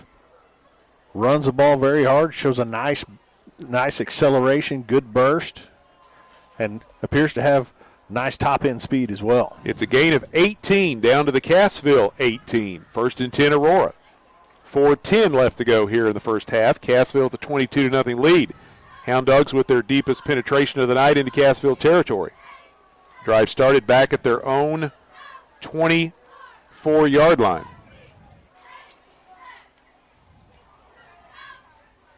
Creasy with a long snap count, gives it to Weeder, and Weeder, the fullback, dives straight ahead and takes it down to the 16-yard line for a couple of yards on the gain. A nice job by the linebacker, Tristan Thompson, stepping up, taking on the fullback, bringing him down. 3.5 minutes remain here in the half. The Hound Dogs do have the wind at their back. They're facing 2nd down and 8 right now at the Cassville 16-yard line.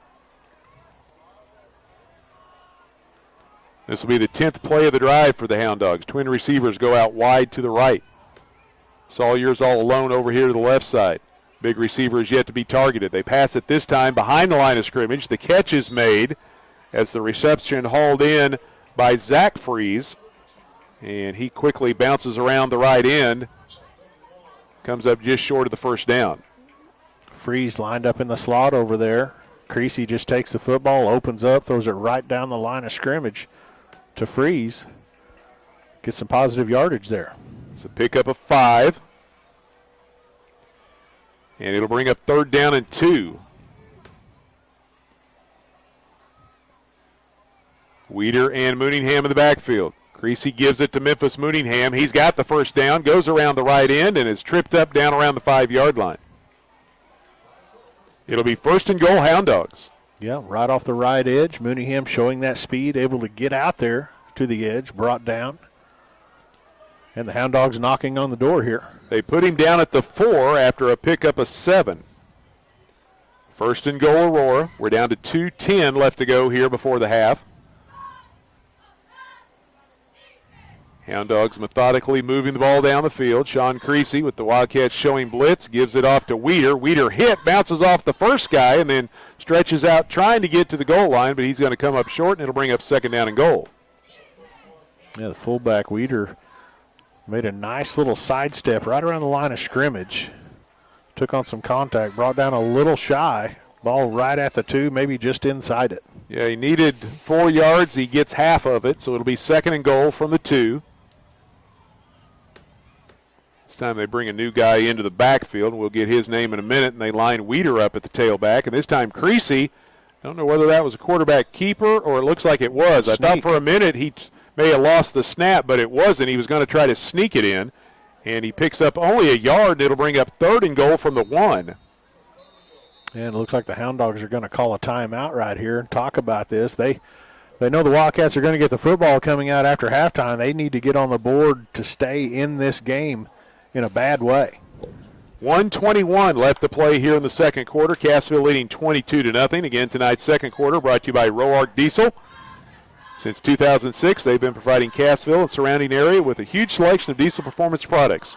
Call 847-6560 or find them online at roarkdiesel.com. Timeout on the field is brought to you by Security Bank of Southwest Missouri. If you want mobile banking, ATMs, multiple branches, and all types of loans, and still be able to go into the lobby and see your personal banker, you just described Security Bank. Take time out to look at Security Bank of Southwest Missouri, member FDIC.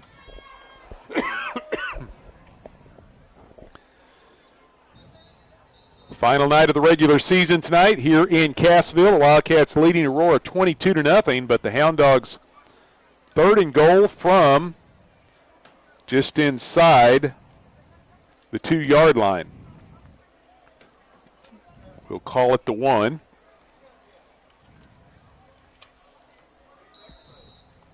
After the Hound Dog timeout,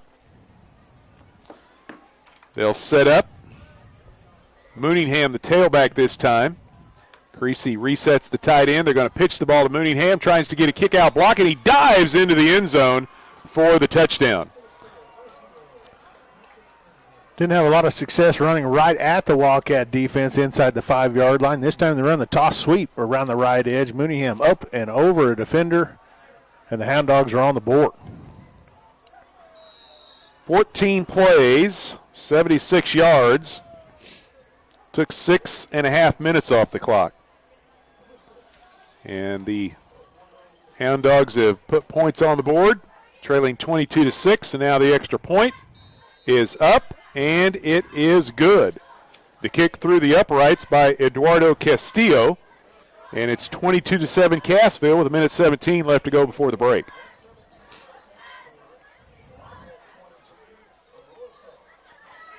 The Hound Dogs Overcame a penalty on that drive, too. So. But by all indications, have not run the football real successfully this season.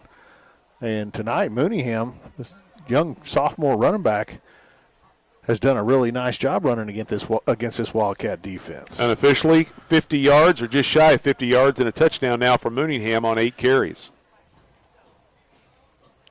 So Aurora puts points on the board. Now they will be kicking off to the Wildcats. Mace Bredesen drops back deep for Cassville to await the kick. And I think Castillo's the kicker as well. And yes, Eduardo Castillo. They had kind of been moving things around. Juan Guido had been doing some kicking duties for the Hound Dogs early in the year, but he got injured for a while. So it looks like Castillo is going to be kicking off. And Bredesen and Beebe joins back there, but they go with the onside kick, and did it go the 10 yards? Wow. I don't think it did. It went out of bounds into the Hound Dog bench. And it didn't make the 10 yards. Hound Dogs going to give the ball back to Cassville on their side of the 50. With 1:17 to go. Risky onside kick right there. If you get it, great. But if not, you give the Wildcats a great opportunity to score heading into halftime. Let's see where they say it went out of bounds over there on the far side. They're looking around the 47 or 48. No, he's walking. Ooh. It's going to be at the 42 of the Aurora Hound Dogs. Well, I know it went farther than that. There must have been, going out of bounds, the 5-yard penalty. Right. I forgot about that. Yep. There you go. So it went out of bounds around the 47. They mark it off to the 42. Cassville football, split backfield behind Stearns. He's looking to throw, rolls to his right, and the intended receiver slips and falls, and before he can get back up and get under it, which he nearly did, Colton Roark fell down, got back up, and almost caught the football. That would have been an unbelievable catch, but they say it bounced off the grass incomplete. Yeah, a little rollout pass to the right from the far hash mark. Stearns taking the football, trying to deliver that out route to Roark over here. And, yeah, just to be able to get back to it and nearly make the play was impressive enough, unfortunately, for the Wildcats at 2nd and 10. Stops the clock with 1:12 with the incomplete pass. Huge cushion over here on Roark. And Stearns again rolling to his right. He's got a couple of receivers over here. Throws underneath the Roark. This time the catch is made at about the 33, and he did not get out of bounds. They keep the clock rolling inside a minute now. Now you need a little tempo in that offensive scheme. 3rd and about 2. Looks like they spotted down at the 34 is where they say he went out of bounds. Down to 45 seconds. Cassville going to run the football. They hand it off to Beebe. Gets a block, gets to the edge, takes it down to the 25, and is driven out of bounds at the 23 or 24-yard line. Nice job, Beebe, there going off right tackle. Aware of the game clock. He works his way towards the sideline, takes on a tackler, works his way out of bounds to stop the clock. Nice run there and picking up another first down. It's a gain of 11 yards. First down for the Wildcats, brought to you by Superior Metal Sales. They're first in color selection. You can check out their gallery at superiormetalsalesinc.com. Stearns this time fakes the handoff underneath. Pass trying to throw to a man coming across, and that was Bredesen. Good coverage by the Hound Dogs, Brennan Diaz, and the pass goes incomplete. Trying to hit Bredesen on the out route. You had Roark running the corner out of the play, trying to hit Bredesen on the out route in that empty space. Pretty good coverage out there by the linebacker for the Hound Dogs, and the ball overthrown. So 35 seconds left to go before halftime. Cassville facing 2nd and 10 at the Hound Dog 23. Wildcats leading 22-7. Stearns this time from the shotgun, hands it off. Nope, fakes the handoff to Hughes, throws over the middle, and a diving attempt there by Castleberry. They say he caught the football. Great catch. But now the Wildcats are going to have to hurry here because as soon as they... I'm going to call a timeout here. Yep, I was going to say because as soon as they spot the football, the clock will be running. It was down to 25 seconds. So trying to see where they're putting it down. Looks like it's at the 14-yard line after a gain of 9 on the pass completion to Castleberry. Yeah, Castleberry running the out over there. Stearns delivers the football. Castleberry diving attempt, makes the catch. Not quite enough to pick up that first down, but Wildcats can stop the clock again with a timeout. Got 26 seconds remaining here. Again, the timeout on the field brought to you by Security Bank. Any bank can cash checks, accept deposits, and make loans, but the distinguishing factor between banks is their level of service to their customer. All the decisions at Security Bank are made by their local bank staff in a prompt, fair, and professional manner. Security Bank, member FDIC. Now they're going to bring a corner up on row arc and bring a safety over the top. So 3rd and 1 from the 14. 25 seconds left in the half. And Stearns gives the ball to the second man, and he's got some room to the edge. He gets to the corner and takes it inside the pylon. Touchdown, Cassville. Came to Beebe. Again, taking the handoff, working his way around the right edge, getting some blocks by the receivers out on the edge. Beebe just raced the defense to the front pylon. Into the end zone he goes, and the Wildcats get on the board once again with 19 seconds remaining until halftime. Beebe with his second rushing touchdown of the year, his first of the night from 14 yards out. And the Wildcats add to their lead. They take advantage of the failed onside kick. And now Preston Driscoll in to attempt the point after. The kick is up, and it is no good as it hooks wide to the left. So that 2-point conversion earlier keeps it 28-7. 4 scores for Cassville. The Wildcat touchdown brought to you by Willis Insurance for auto, home, health, life, and commercial insurance. See the folks at Willis Insurance on the square in Cassville and in Shell Knob in the Bridgeway Plaza. Willis Insurance, your trusted choice insurance agent. The extra point attempt brought to you by Berry Electric Cooperative. Your business needs GoBeck. Internet reliability in Berry County is spelled GoBeck. 6 plays, 42 yards for Cassville. The 14-yard run by Camden Beebe adds to their lead. Well, Wildcats given the short field by the failed onside kick attempt by the Hound Dogs. Took over with 1:17 remaining. They score in just under a minute. So Cade Williams tees it up, set to kick it away. The Wildcat kickoff brought to you by Lane Stubblefield. From one Wildcat to another, Lane wants to be your real estate agent. Find him online at lane.reesnichols.com. Diaz and Parnell back deep. This time a little pooch kick by Cade Williams. Fielded at the 35-yard line by the Hound Dogs. And the return man just picks up maybe a yard or two.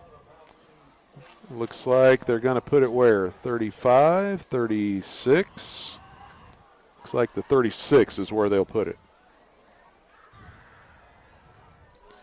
With 14 seconds left to play here before the half. 1st and 10, Aurora.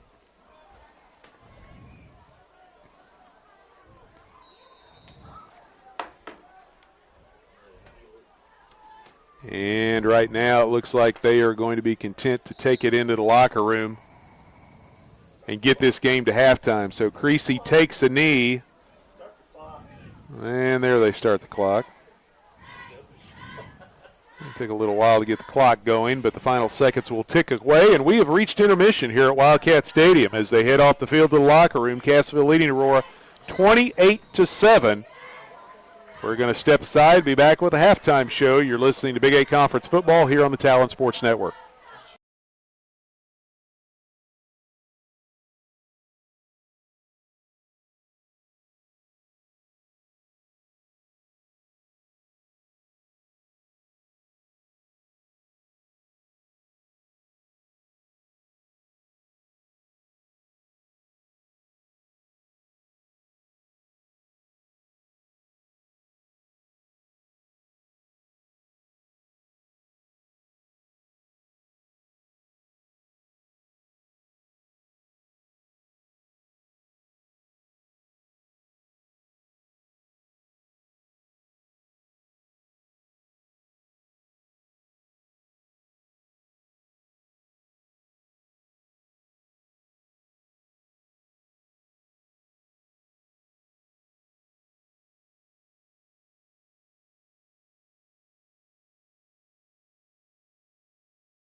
Role models are more important than ever in today's society. You can serve as a role model for others the next time you display good sportsmanship at a high school athletic event. Good sports are winners and are also vital to preserving our fine sports traditions. So the next time you attend a sporting event, remember to be a good sport and help rekindle the spirit of citizenship. This sportsmanship reminder brought to you by Access Family Care with locations in Cassville, Neosho, Aurora, Mount Vernon, and Joplin. We are at halftime. The Cassville Wildcats leading the Aurora Hound Dogs by a score of 28-7. Scoring got started early for the Wildcats, just 4:59 into the first quarter.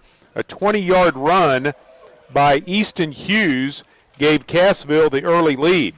That capped off an 11-play, 81-yard drive, and the Wildcats jumped on top 7-0. Cassville would add to that lead with a minute 14 left to go in the opening quarter. A 6-play, 36-yard drive, and a 10-yard pass from Jaron Stearns to Jaden Castleberry gave the Wildcats a 14-0 lead after the point after by Preston Driscoll. Then 8 minutes left to go in the first half. A 30-yard run from Mason Bryan capped off a 7-play, 76-yard drive, and the Wildcats led 22-0 after the two-point conversion attempt was good. Hound Dogs got on the board with a minute 17 left to go in the half on a 1-yard run by Memphis Mooningham. A 14-play, 76-yard drive took over 6.5 minutes off the clock, and the Hound Dogs put their first points up on the board. But then they tried an onside kick after the touchdown, and the ball went out of bounds, and Cassville got the ball back at the Aurora 42, and it took them 6 plays to go the 42 yards, a 14-yard run by Camden Beebe, and the PAT was no good, and we are at half, 28-7, Wildcats leading the Hound Dogs. Well, Wildcats have done what they needed to do in this game. They've played well defensively. They're putting points on the board. They go into halftime with a nice cushion here. They're going to get it coming out after half with an opportunity to increase that lead even more. The second half is the key in this one, that you've got to stay hooked up. You've got to finish this team off. You got to keep your foot on their throat, so to speak. Don't let them back in the game. And if the Wildcats come out and continue to play the way they did in the first half, they'll come out of here with a W. Looking at some other scores around the area as we check out the Jimmy Mitchell Motors scoreboard. Jimmy Mitchell Motors, your Ford dealer in downtown Aurora. You can find out all of their inventory, whether new and used vehicles, online at jimmymitchell.com. That's Jimmy, MICHEL.com. Jimmy Mitchell Motors at 555 South Elliott Avenue in Aurora, Missouri. Now, Pierce City played Stockton last night, and Stockton defeated Pierce City 51-27. But games tonight, Monette at Mount Vernon. Low scoring so far, the Cubs leading the Mountaineers 8-6 early in the second quarter. McDonald County has a 14-0 lead at East Newton at halftime. Seneca and Lamar tied at 14 at the half. Pleasant Hill on top of Nevada 12-7. That was early in the football game. Marionville in the second quarter has a 27-6 lead over Miller. And Hollister, another team here in the district with Aurora and Cassville, they've got an 8-7 early lead over Reed Spring, that game at Reed Spring. Reed Spring also in the district. So the way it's standing right now, if these games hold, if Hollister hangs on, Cassville and Reed Spring will play on Halloween night. Now, 8-6 in the second quarter at Mount Vernon between those two teams. That is interesting.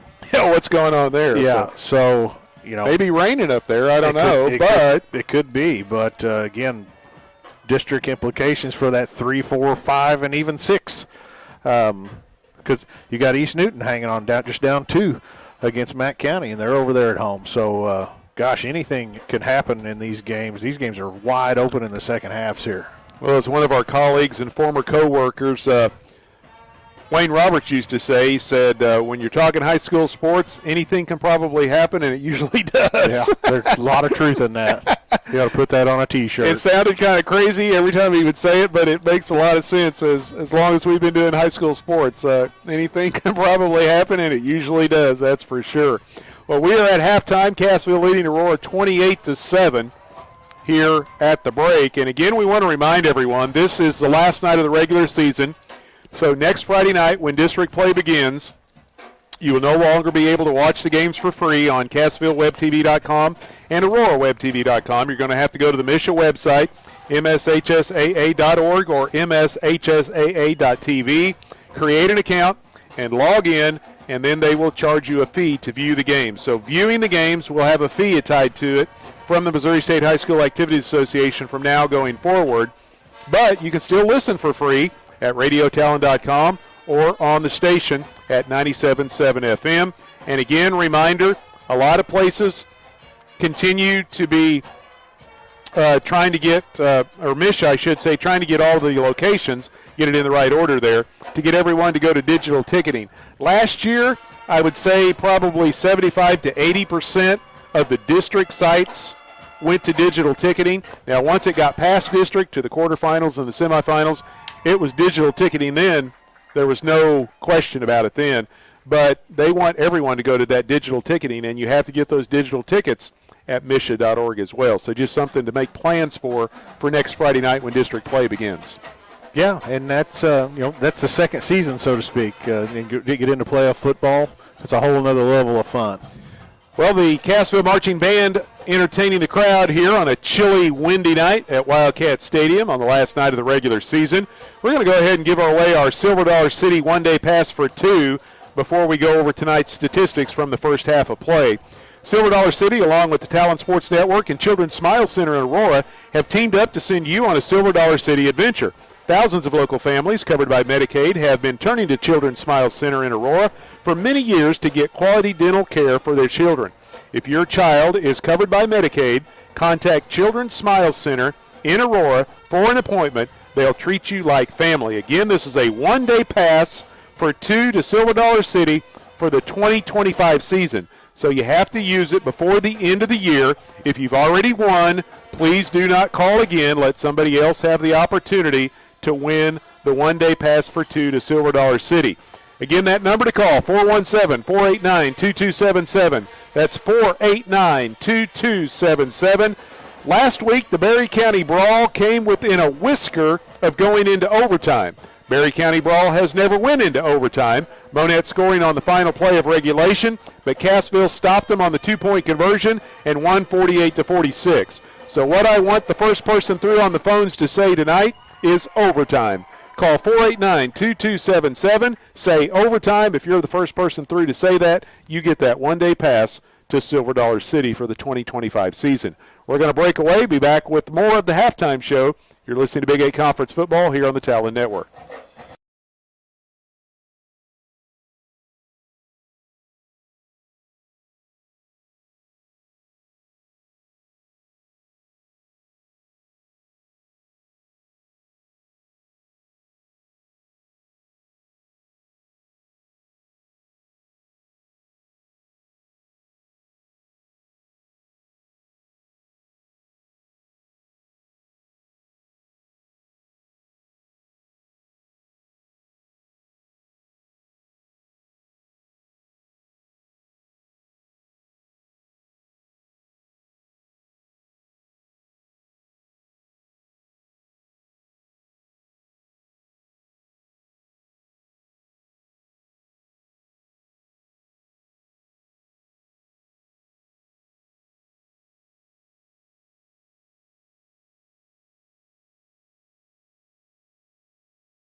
Sammy Clapper and Jeremy Marple back with you here in Cassville. We are at halftime. The Wildcats leading the Aurora Hound Dogs 28-7. And Katie Baker is our winner of the Silver Dollar City one-day pass for two. Congratulations, Katie, and thanks for listening to the broadcast, as she was the first person through on the phone lines to say overtime, and she'll be headed to Silver Dollar City before the end of the season.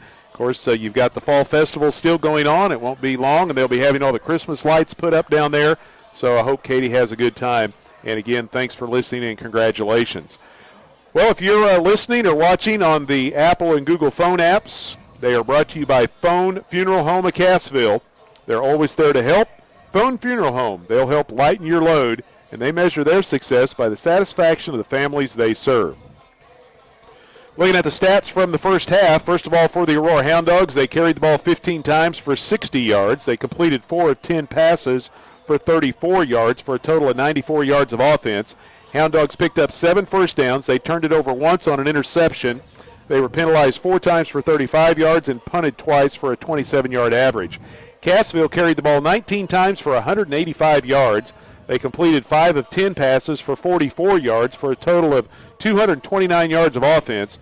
Wildcats picked up 11 first downs. They did not turn it over. They were penalized twice for 20 yards and did not punt the football in the first half. The Hound Dogs led on the ground by Memphis Mooningham, as he had unofficially 49 yards on 8 carries and a touchdown. Cooper Weeder with 7 yards and Sean Creasy with 4 yards rushing in the first half. Braden Allen has 2 catches for 15 yards. Tarek Rackley has 1 catch for 14, and Zach Fries has 1 catch for 5 for the Hound Dogs. For the Cassville Wildcats, balanced running attack once again, led by the 72 yards and a touchdown on 5 carries from Mason Bryan. Camden Beebe has a touchdown and 50 yards rushing on 4 carries. Easton Hughes carried for 4 times and 26 yards in a score. Jaron Stearns has 11 yards. Chance Freed has 20 yards on 1 carry. And Colton Roark 6 yards on 3 carries. Roark also has 3 catches for 25 yards. And Jaden Castleberry has 2 catches for 19 yards and a touchdown. Well, if you play in this offense, there's a chance you're going to touch the football. Lots of people do and get opportunities, especially in that backfield. And Coach Wildy's talked about that before. He's like, when we've got 6 guys or 5 or 6 guys that we trust to carry the football, you can keep some people fresh. And that's what the Wildcats have been able to do. Really nice job of spreading it around tonight. Again, tonight's broadcast brought to you in part by MetaPlansPlus.com. Eric Seifert, your local trusted licensed insurance agent for Medicare health insurance plans, dental plans, and much more. MetaPlansPlus.com is the place to go to get more information. Wildcats have made it back out of the locker room. The Hound Dogs still talking things over as we get closer to the start of the second half. Cassville leading 28-7 here at the break. We'll step aside and be back here at Cassville. You're listening to Big 8 Football here on the Talon Network.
Sammy Clapper and Jeremy Marple back with you here in Cassville, just about ready to start the second half. Cassville leading 28-7 over Aurora as we get set to start the third quarter. And the Wildcats will get the football to start quarter number 3. Cassville scoring all 4 times they had the football in the first half.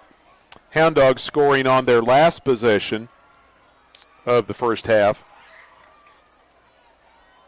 And it looks like Mace Bredesen and Camden Beebe going to be dropping back deep for the Wildcats, awaiting the kick of Eduardo Castillo. Again, the Hound Dogs will have the wind at their back. It's let up just a little bit compared to what it was going into halftime. Kind of had the breeze coming and going here tonight after the sun went down. And it has got chilly, temperature down around 50 degrees. And still no rain. The rain's staying down in Arkansas, so we hope it stays down there for another couple of hours. The kick goes down the middle of the field, and it will go into the end zone for a touchback. Good leg that time by Castillo with the wind at his back. Drove it in to the end zone, and the Wildcats will get it at the 20-yard line.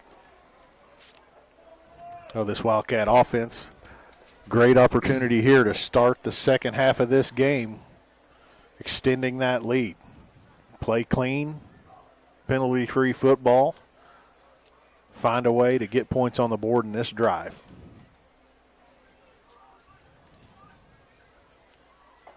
Wildcats break huddle and get set for the first play of the third quarter. Cassville leading 28-7. Castleberry goes wide to the left. Split backfield behind Jaron Stearns, and the Wildcats hand the ball off to Colton Roark. Roark slips a tackle at the 25, breaks into the open. He's across the 30, keeps his feet underneath him, takes it across the 35 out to about the 36 or 37-yard line. First down, Cassville, brought to you by SuperiorMetalSalesInc.com.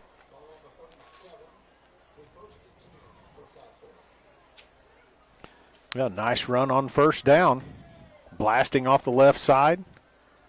Moving those chains, working their way towards midfield here. It's a gain of 18 for Colton Roark. First and 10 at the Wildcat 38-yard line. Twin receivers come wide to the right.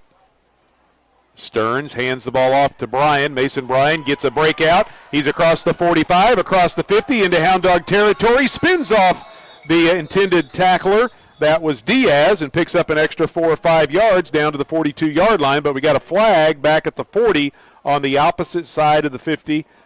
Yeah, they're gonna call a blindside block right here on the Wildcat receiver. It's going to take off about 20 or 22 yards of that carry by Mason Bryan.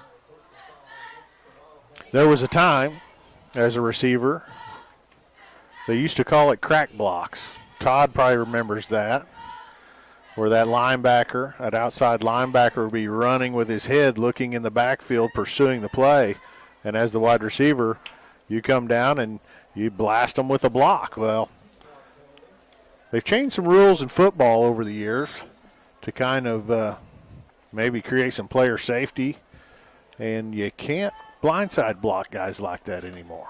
So that will take it all the way back to the 25-yard line, and it'll be first down and 25 yards to go. They got to get all the way back to the 48. Stearns looking to throw down the short side of the field. He overthrows the intended receiver, Colton Roark.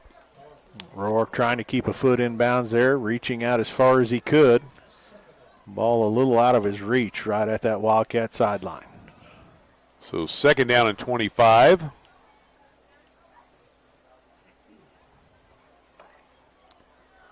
Cassville with a big run by Mason Bryan, brought back by the penalties. So now they find themselves not in a bad spot on the field, but just in a hole going against the chains. Full house backfield. Pitch it back to Roark and into the backfield. The ball comes loose. As coming flying in was Tarek Rackley. Got a hand on the football, knocked it free. Cassville recovers, but they lose yardage back to the 16. Yeah, ball pitched to Roark, trying to run a little toss sweep around the left edge. Big defensive end came in just about the time Roark received that pitch. Big left hand came right down on top of the football, knocked it down on the ground. Fortunately for the Wildcats, they're able to retain possession and fall on that football. So third down, and it's getting even deeper into the hole, back at the 16-yard line. They got to get all the way out to the 48 to pick up a first down. Cassville 3 for 6 on third down conversion tries in the first half. Stearns with a little time to throw as the Hound Dogs rushing only 3. Now Stearns is going to run the football. He gets to the sidelines and then is hit as he crosses the 25. And Cassville going to be forced to punt for the first time tonight. Well, promising drive. Stalled out. Penalty. The 15-yard version ultimately ends the drive. So the Wildcats going to have to punt it away here. The Hound Dogs will be sending Tarek Rackley back to receive the kick of Colton Roark, his first punt of the night. He'll be kicking into that southeasterly breeze. Rackley back at his own 40-yard line. Snaps a good one. Roark gets the kick away, a line drive kick, bounces at midfield, takes a big hop inside the 40, still rolling inside the 30, and is finally blown dead back around the 26 or 27-yard line. Good pump by Roark. Into the wind, line drive. He's able to get it going end over end. And when that ball hits, most of the time it's going to bound and keep going downfield. He did a nice job right there to kind of flip this field in the Wildcats' favor. They are going to put it down just across the 25. We'll call it the 26. With 9:23 left to go here in the third. So it ends up being a 49-yard kick for Colton Roark. No return. 1st and 10 Hound Dogs. Their first possession of the second half. Sean Creasy from the shotgun. Brings a man in motion. Hands the ball off to that man. It's Rackley. Rackley trying to get a block on the edge from Sawyers. But a good job by Andon Gottney along with Tristan Thompson. And they'll drop him for a short gain on the play, if any at all. They might put it right back at the 26, and they do, so no gain, 2nd and 10. Yeah, jet sweep right there. And nice job by the Wildcat defense. Again, stretching the play towards the sideline, not allowing the Hound Dog ball carrier to turn the corner and get downfield.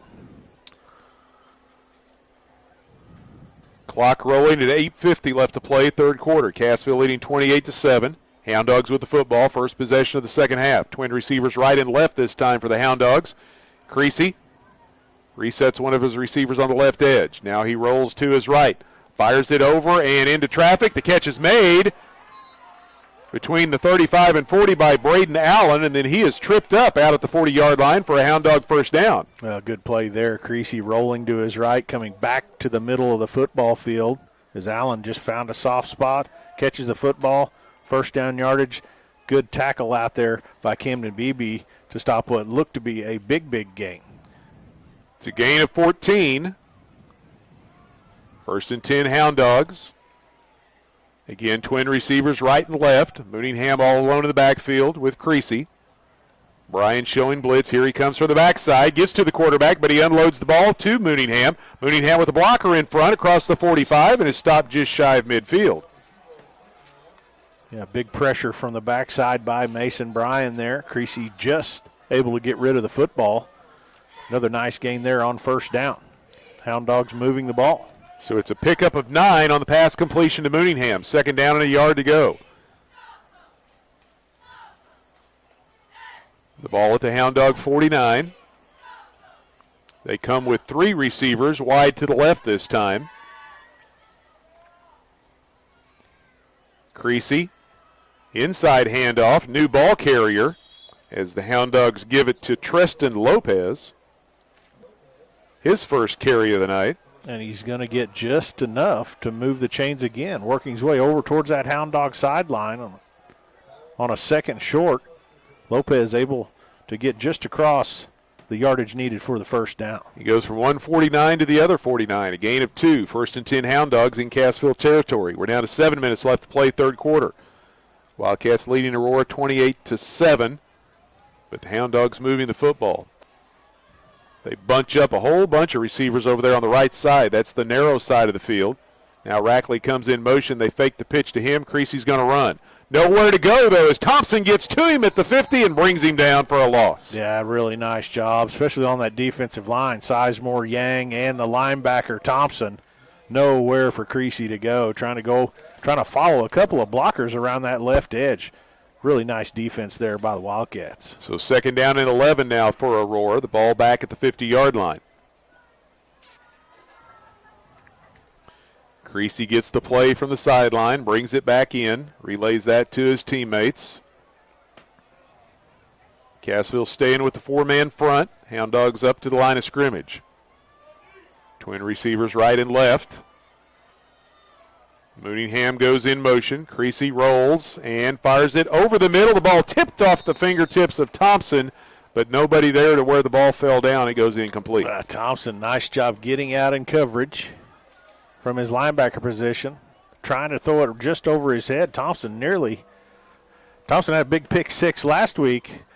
Had another opportunity for an interception right there, just a little too tall for him. 3rd down and 11 for Aurora. They were 2 for 6 on 3rd down conversion tries back in the first half. First 3rd down conversion attempt here in the second half. The ball at midfield. Creasy fakes the handoff to Mooningham, throws, and it's incomplete. Had a man open, but he was going to be well short of the first down marker, and the ball was thrown out in front of Brennan Diaz, and it'll bring up 4th down. Yeah, it almost, I couldn't really tell. Did Diaz maybe slip a little bit coming out of that break? He may have slipped just a little bit, which would have maybe let him get to the football, but he was still a long ways from the first down marker. Oh, yes. So the Hound Dogs are going to have to punt again. Eduardo Castillo in to kick it away for Aurora. The snap's a good one, no pressure coming, and Castillo gets a good leg into this one. Hauled in back at the 16-yard line by Mason Bryan. Gets a block. He's across the 20, across the 25, out to the 30, finally brought down at the 32. Hound Dog Punt brought to you by Four State Dental Care. They're building beautiful smiles in Southwest Missouri with 3 locations to better serve you. They have in-house insurance and benefit plans that ensure your smile will be beautiful at an affordable price. A good return there by Bryan, but at the end of that return, as he went to the ground, Hound Dog defender came in through the shoulder pad right into the helmet of Bryan. Wildcats are going to get another 15 yards tacked onto this one. So it ended up being a 34-yard kick, about a 12-yard return, but as you said, after the penalty against Aurora, it's going to give the Wildcats the football all the way out at the 47-yard line. That penalty drawn by the Hound Dogs, brought to you by the Rib Steakhouse. They've got the best steaks, barbecue, fish, chicken, and more. They're open Wednesday through Saturday, 3 to 9, with specials every night at the Rib. The Wildcat defense holds. Now the offense has another opportunity to go down and extend this lead. On first down, they hand the ball off to Easton Hughes, trying to fight his way out to the 50-yard line. Came up just a little bit short. Short gain there, going off the left side of about maybe 3 yards there. Wildcats trying some power football. The nose of the football just about to touch midfield. So Hughes now unofficially 29 yards on 5 carries after the pickup of a short 3, 2nd down and long. Cassville with a 28-7 lead here, a little over halfway through the 3rd quarter. Stearns this time keeps the football. Big hole around the right end, and he is drugged down at the 42 after a pickup of a first down. Wildcat first down brought to you by Superior Metal. They're first in all your farm building needs. Find them online at superiormetalsalesinc.com. Yeah, nice job that time. Stearns opening up to his right, faking to that fullback, keeping it himself, picking up that first down. Good hard run there by Stearns. They spot the ball just inside the 42, but shy of the 41. 1st and 10, Cassville. Down to 4:40 left to go, 3rd quarter. Split the backfield this time behind Stearns. Hands off to the second man. That's Beebe. Beebe cuts it back inside the tackle and takes it straight ahead inside the 40 down to the 36. He's able to pick up about 5 yards.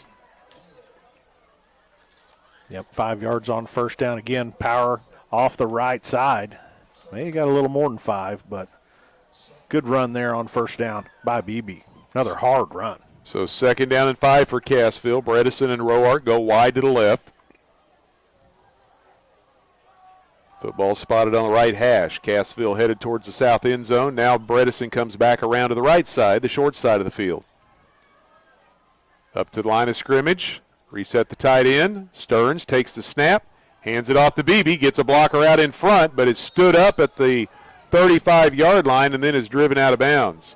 That time the Hound Dogs defense flooded a lot of players over here in the short side and was able to get to Beebe before he could get to the edge and turn it upfield. It's a gain of a couple, and it'll bring up third down. Yeah, when you're running on that short side of the field from the hash mark to the sideline, there's not a lot of room over there, and the Hound Dogs did a nice job of just having too many tacklers to deal with. So 3rd down and 2 from the Hound Dog 34.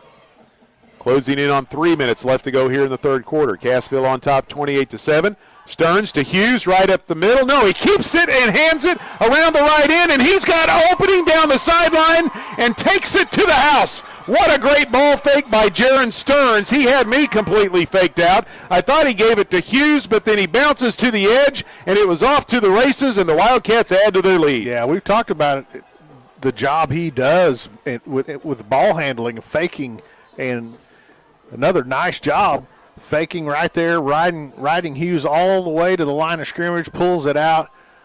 Big green lane all the way to the end zone. Nice play there by the Cassville quarterback.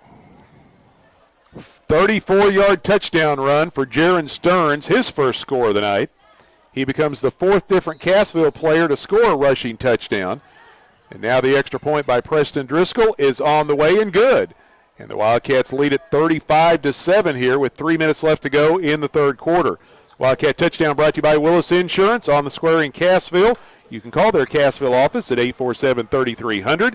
They're also located in the Bridgeway Plaza in Shell Knob. Call that office at 858-3747 and get a quote today. The Wildcat Extra Point brought to you by Berry Electric Cooperative. Internet reliability in Berry County is spelled go back. 5 plays, 53 yards. Took a couple of minutes off the clock. And a 34-yard run by Jaron Stearns, and the Wildcats 35-7 now leading over the Aurora Hound Dogs. Cade Williams set to kick it away. The Wildcat kickoff brought to you by Lane Stubblefield. He's your real estate agent with Reese Nichols Realty. Find out more online at lane.reesenichols.com.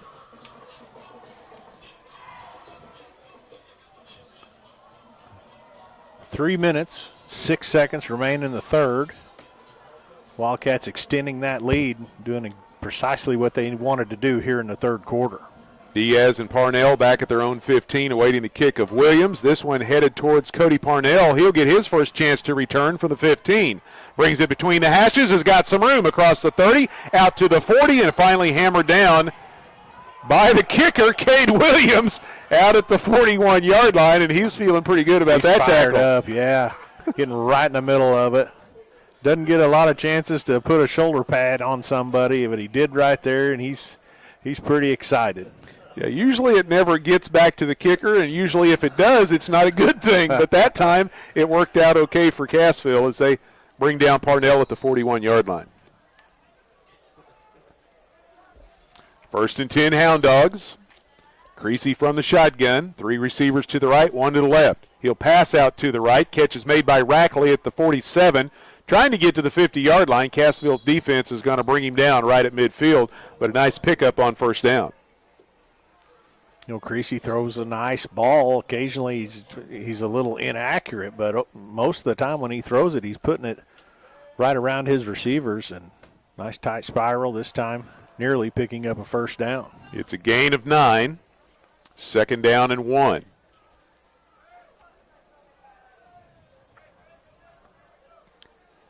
They'll split receivers this time, 2 right, 2 left.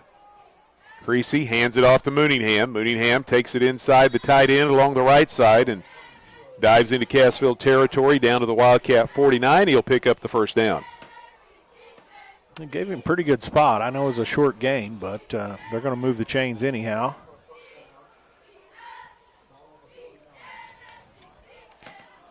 Mooningham, a sophomore. Creasy, quarterback, 6 foot, 210 pound, only a junior.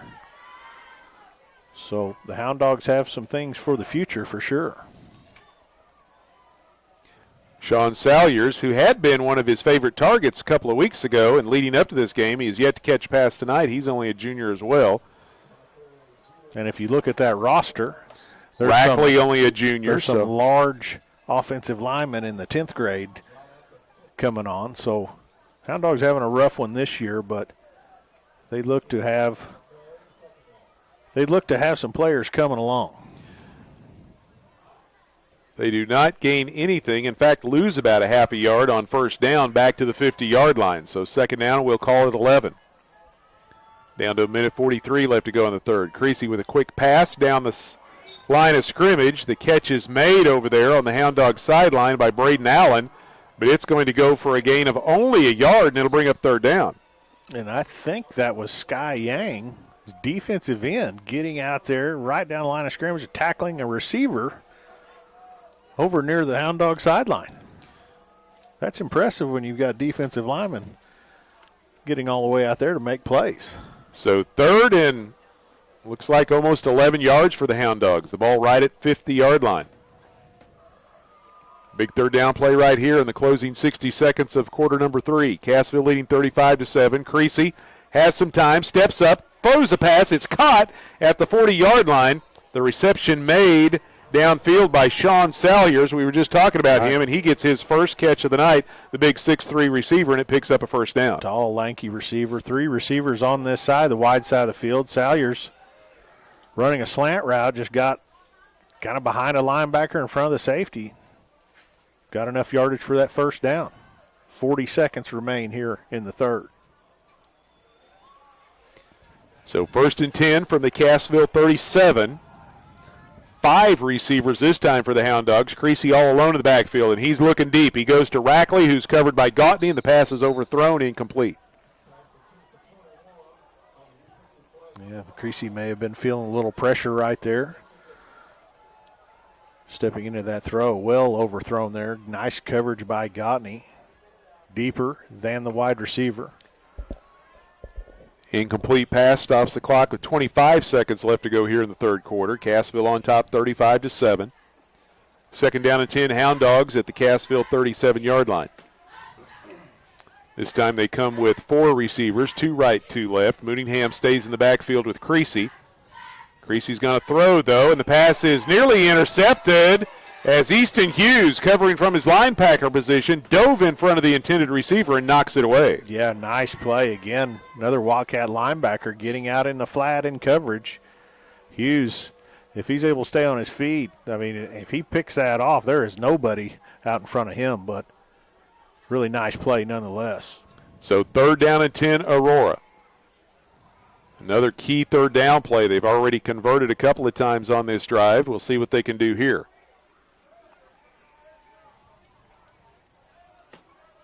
Mooneyham stays in the backfield with Creasy.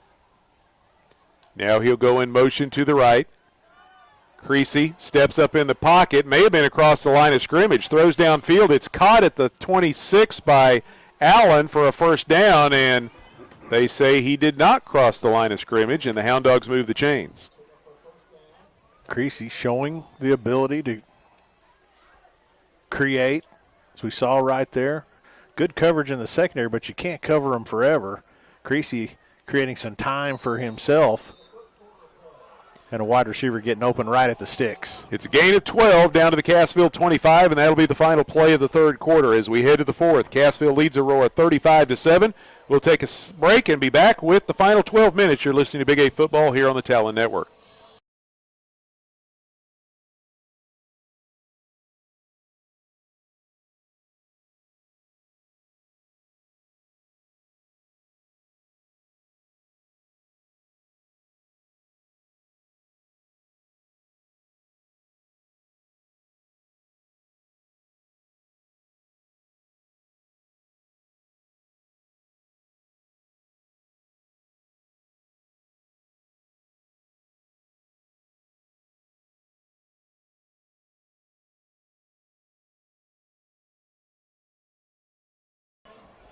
We head to the fourth quarter. Cassville leading Aurora 35-7. Tonight's fourth quarter brought to you by First State Bank of Cassville. They came to Cassville over 26 years ago to help their friends and neighbors reach their financial goals. Convert an opportunity into reality at First State Bank of Cassville.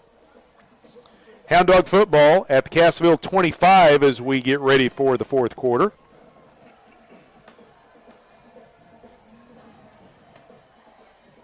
Cassville stays with the 4-man front. 4 receivers, 2 right, 2 left for the Hound Dogs. Creasy calls for the football. Rolling to his right, a lot of room out in front. pump fakes, and now he's going to run. He's inside the 20 to the 15, makes a cutback at the 10, hit at the 5, and keeps his feet and takes it in for the score. Sean Creasy showing a little speed and a little power on the same run as he takes it in for the second touchdown of the night for the Hound Dog offense. Just an athlete making a play right there again. Good coverage in the secondary. You know where to go with the football, trying to create some time for himself. Works his way out to the right. Downfield he goes, makes a little cut around the 10-yard line, takes some contact and into the end zone. So now Eduardo Castillo in to attempt the extra point. Creasy with the hold. Snaps a little high. Creasy gets it down. The kick is up, and it is good. So first play of the fourth quarter, Hound Dogs scored. It's now 35 to 13. Actually, it should be 14. Now they get it up. There they go. 35 to 14 in favor of the Cassville Wildcats after that 25-yard run from Sean Creasy.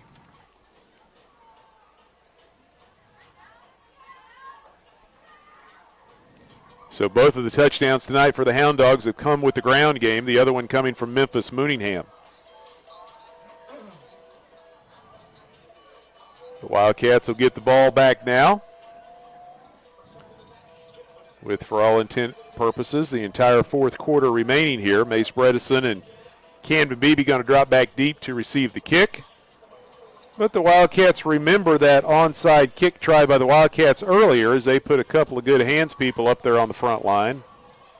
I see Mason Bryan up here, Easton Hughes, Colton Roark, Andy Gottney back on the second line. So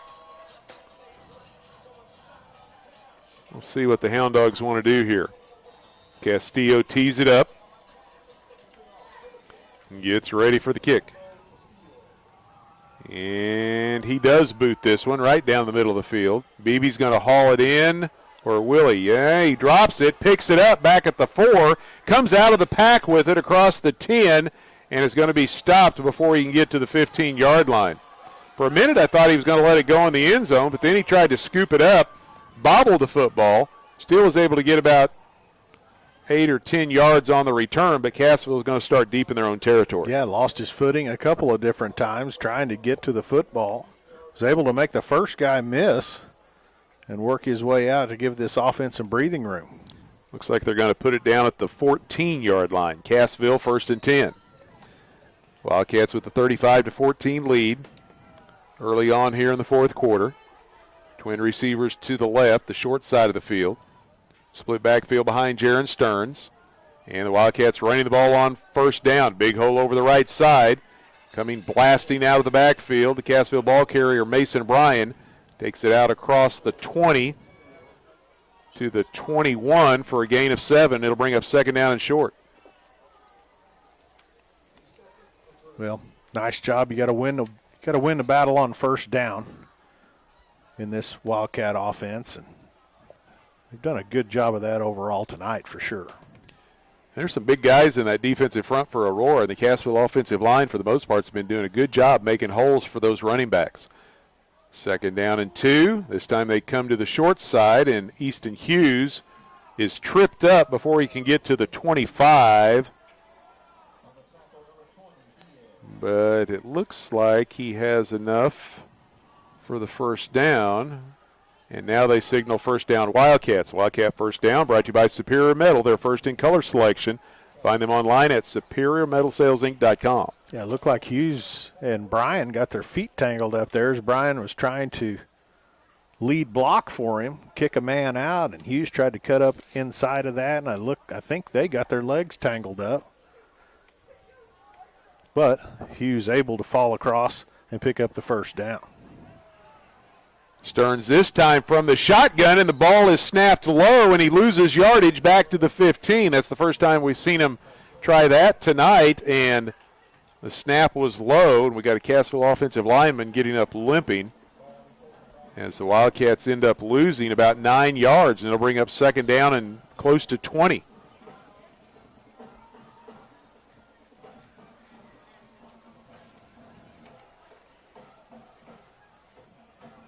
Yeah, I tell you what, I don't know how the offensive linemen don't get their ankles and knees dinged up every single play. Stearns this time under center. Hands the ball off to Bryan, trying to get to the outside, and he is grabbed from behind and wrapped up for what appears to be a loss on the play. At the very least, it's no gain, but they are going to lose a yard back to the 15, and it'll bring up 3rd down and long. 9.5 minutes remaining in this one. And that was, well, I started to say Noah Gray, but may have been Omar Freeze on the tackle over there. So 3rd down and a bundle facing the Cassville Wildcats. Still looking for that first 3rd down conversion here in the second half. They go full house backfield. Stearns with nice ball fake. Now he's under pressure, wants to throw. Looking for Roark into double coverage. Roark makes the catch out at the 30-yard line as it was bobbled on his fingertips, but he was able to gather it in before he went to the sidelines. He did not go out of bounds. The clock's going to keep running. This is going to come up just a little bit short of the first down, but it makes this 4th down very manageable. 4th down and 2. Great over-the-shoulder catch at the sideline right there, as trying to hit Roark on the wheel route out of the backfield. 2 Hound Dog defenders over there. Roark able to go up over his head and secure the football. It's a gain of 17. 4th and little less than 2, and now the Hound Dogs may have jumped and given the Wildcats a free 5 yards. And it will be encroachment against the defense, and a mistake for Aurora there will give the first down to the Wildcats. Well, the Hound Dogs had the Wildcats in big trouble in this drive, but a great catch and a penalty give the Wildcats new life and a new set of downs. A penalty drawn by the Hound Dogs, brought to you by the Rib Steakhouse. They're open Wednesday through Saturday, 3 to 9, with specials every night at the Rib. 1st and 10 Wildcats at their own 37-yard line. Stearns keeps it around the right end, and this time hit hard, hangs on to it. It's going to be stood up, and now a second surge gets the ball out to the 45-yard line. Looked like he was going to be stopped at the 43, but then a couple of teammates came in to give him the Wildcat version of the tush push there and shoved him across the 45. It's a pickup of nearly 9 yards. Got a Hound Dog down. Unfortunately, was the guy that ended up on the bottom of that pile. Big mass of black and gold jerseys pushing Stearns towards that first down marker, and a Hound Dog injured on the play. Clock is stopped with 7:45 left to go in the football game. Cassville leading 35-14. We'll check out the Jimmy Mitchell Motors scoreboard. Around the Big 8, Monette leading Mount Vernon 20-12. McDonald County's got a 21-0 lead over East Newton. Seneca on top of Lamar 21-14. And Nevada losing right now to Pleasant Hill 12-7. In the Southwest Conference, Marionville's got a 27-6 lead over Miller. And the other 2 teams besides the Big 8 teams here in the district, Hollister and Reed Spring, are playing each other.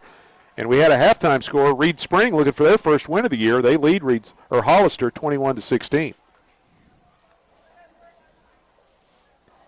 Injured player being helped to the sidelines, and that was Zach Freeze. It's 2nd down and 1. Cassville with the football at their own 46.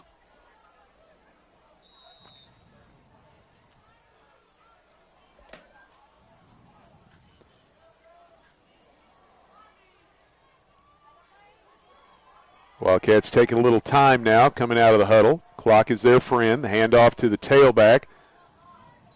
I believe that was Easton Hughes. He takes it across the 50 into Hound Dog territory. Hughes down to the Aurora 49-yard line. It's a gain of 5, and it'll move the chains for the Wildcats. First down for Cassville. The Wildcat first down brought to you by Superior Metal Sales at SuperiorMetalSalesInc.com. Wildcats moving the chains, taking their time, getting out of this huddle. No need to snap the football. They can really shorten this game here in this series. Twin receivers out wide to the right. Mason Bryan gets the handoff, gets a nice block on the edge. He's inside the 40, fights his way down to the 37-yard line, picks up another Wildcat first down. Yeah, powering off the right side, stepping inside that right tackle, taking on contact. The first down, he's going to come out, get a little breather over here. Wildcat first down once again brought to you by Superior Metal Sales. Call for a free quote at 888-364-9527. They're first in all your farm building needs. First and 10 Cassville at the Aurora 37. This drive started back at the Wildcat 14. Down to 6:20 left to go in the fourth quarter.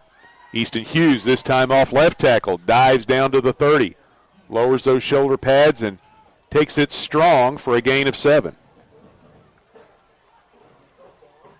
Again, this Wildcat offensive line doing a nice job right now in this drive, taking control of that line of scrimmage. Ball carriers continuing to run hard. We hit the midway point of the fourth quarter. Cassville facing second down and a long 2 at the Aurora 30. Bredesen and Roark come out wide to the left. Handoff goes to Hughes, and he tried to make a cutback and slipped and fell right at the 30-yard line, so no gain on the play, and it'll bring up third down. Yeah, we've seen the turf impact this game somewhat tonight, and then just a handful of plays, players trying to make a cut. And as you look at it from our vantage point, of course we're up high and a long ways from the field, it doesn't really look like it's gotten chewed up too much from way up here in the press box, but it's definitely gotten slippery, that's for sure. Well, if we were to walk down on it right now, it would look a whole lot different than it did before this game started. That's exactly right. Mason Bryan on the handoff gets stood up at the 28-yard line and brought back, but will his forward progress give him enough for the first down? We'll see where they spot the football. Right now they're looking at about the 28, and that is going to be just short, about a half a yard short. It'll bring up fourth down. Well, earlier in this drive, we saw the hard count. Hound Dogs gave the Wildcats a free 5. We'll see if the Wildcats do the same or just trust that offensive line and pick up this yard. Down to 4.5 left to go in the football game. Fourth down and less than a yard to go inside the Hound Dog 30. They go full house backfield, wishbone formation, and now we got a flag as somebody moved along the offensive line, and Stearns wasn't even under center yet. No, they weren't even ready to snap the football. He wasn't even starting his cadence, but the center had already taken control of the football, and somebody moved, and it's going to give the Hound Dogs 5 yards against Cassville and move it back and make it a 4th and 6. Well, the offense stays on the field. You don't see that very often. You do not. When the quarterback was still yet to get up to the line of scrimmage. So here we go, 4th and 6. Stearns, pressure coming from the backside, gets away from that pressure, throws the football, has got a man open down at the 21. Colton Roark makes the catch. Did he stay in bounds?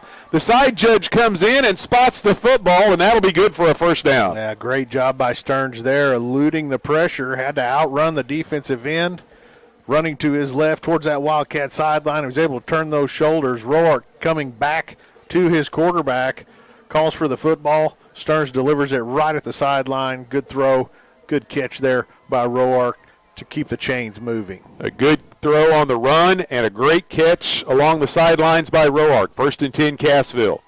Stearns hands the ball to Mason Bryan. A big wall of blockers over there on the far side. Spun down by Tarek Rackley down about the 15-yard line after a gain of nearly 6.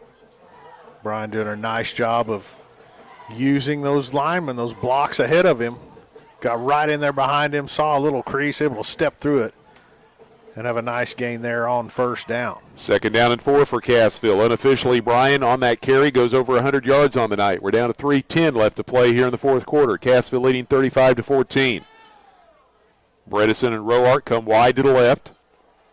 Split backfield, Bryan and Hughes. Hughes gets the call. No, Bryan gets the handoff and starts to his right, bounces back around to the left as he tries to reverse field and is tripped up at about the 13-yard line after a short gain of a couple, and it'll bring up 3rd down and 2. 3rd down and 2. Clock under 3 minutes in the ball game. Wildcats can really milk this play clock as they continue to drive down the field here. Cassville not as successful here in the second half on 3rd down conversions as they were in the first half, but This one third down and short. Handoff to Hughes. Big hole, and he takes it down to the 5-yard line. Keeps his feet, fights for extra yardage down to the 2. It'll be first and goal, Cassville. Yeah, good run there by Hughes, powering off the left side, taking contact, spinning, maintaining his balance. Brought down right around they've spotted that at the 2. I believe the nose of the football right on the 2-yard line. First down brought to you by Superior Metal. They're first in your metal roofing needs. Call for a free quote at 888-364-9527. First and goal, Cassville from the 2. Bryan and Hughes in the backfield. They give the ball to Hughes. Hughes behind the block of Bryan, takes it in untouched for the score. Good lead block from Bryan, and Hughes punches it in for his second rushing touchdown of the night. Well, good lead block by Bryan. Also good blocking up front along the left side of that offensive line. Hughes pretty untouched headed into that end zone.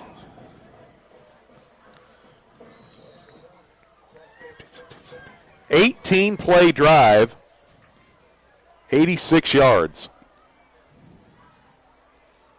And it takes the majority of the fourth quarter off the clock. And now the extra point by Driscoll.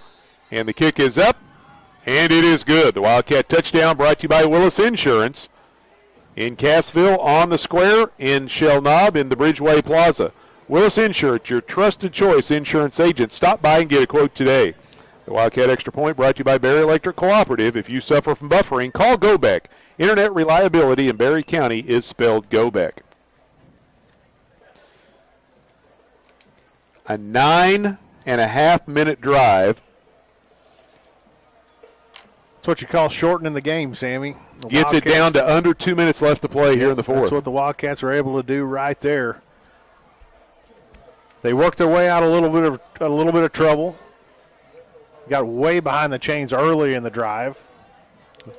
A big pass play and a penalty helped them out there, but after that, they worked their way methodically down the field, moving the chains, chewing up that clock, and under 2 minutes to go here before this one's over.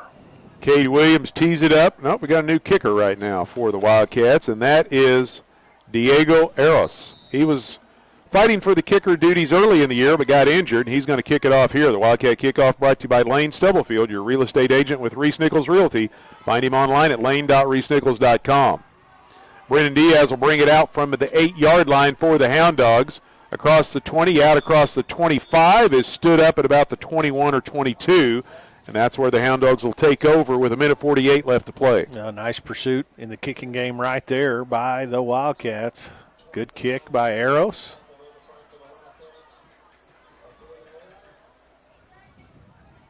And we'll see. Looks like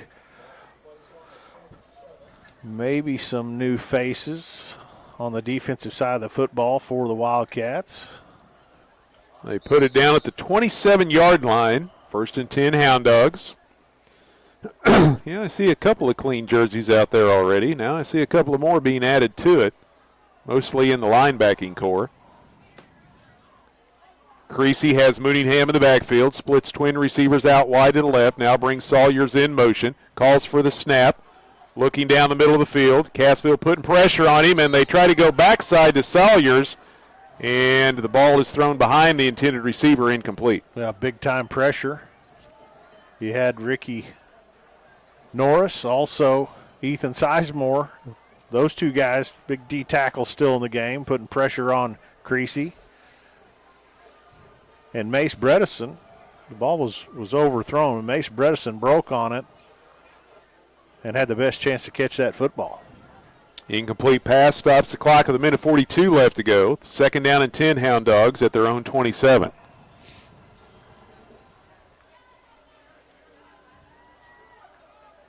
Creasy, pressure coming, eludes the pressure.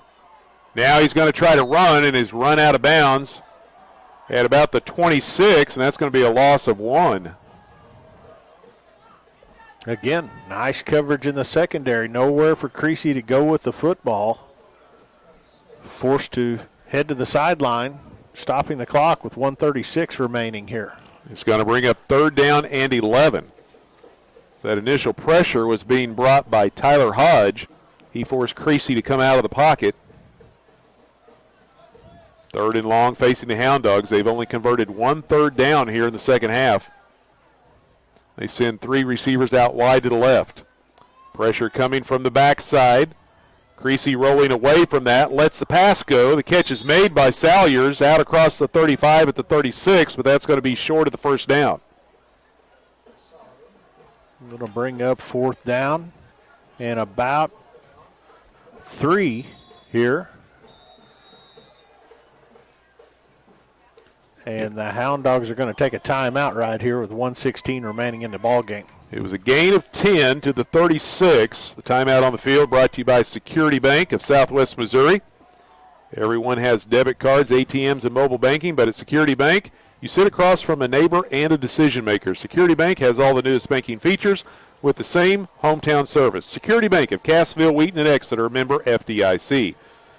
Well, the game comes down to this. 4th down and a little over a yard to go. Hound Dogs with the football at their own 36-yard line. They've got to pick up the first down, keep the drive alive, or Cassville can run out the clock. Wildcats leading 42-14. Cassville looking to extend that winning streak to 5 in a row and take the momentum into district play next Friday night.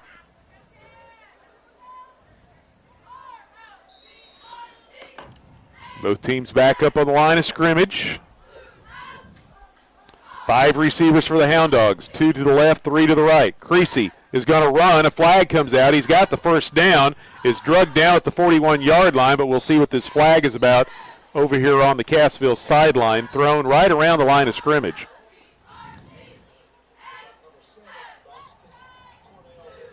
Side judge visiting with the referee. We'll wait for the official signal.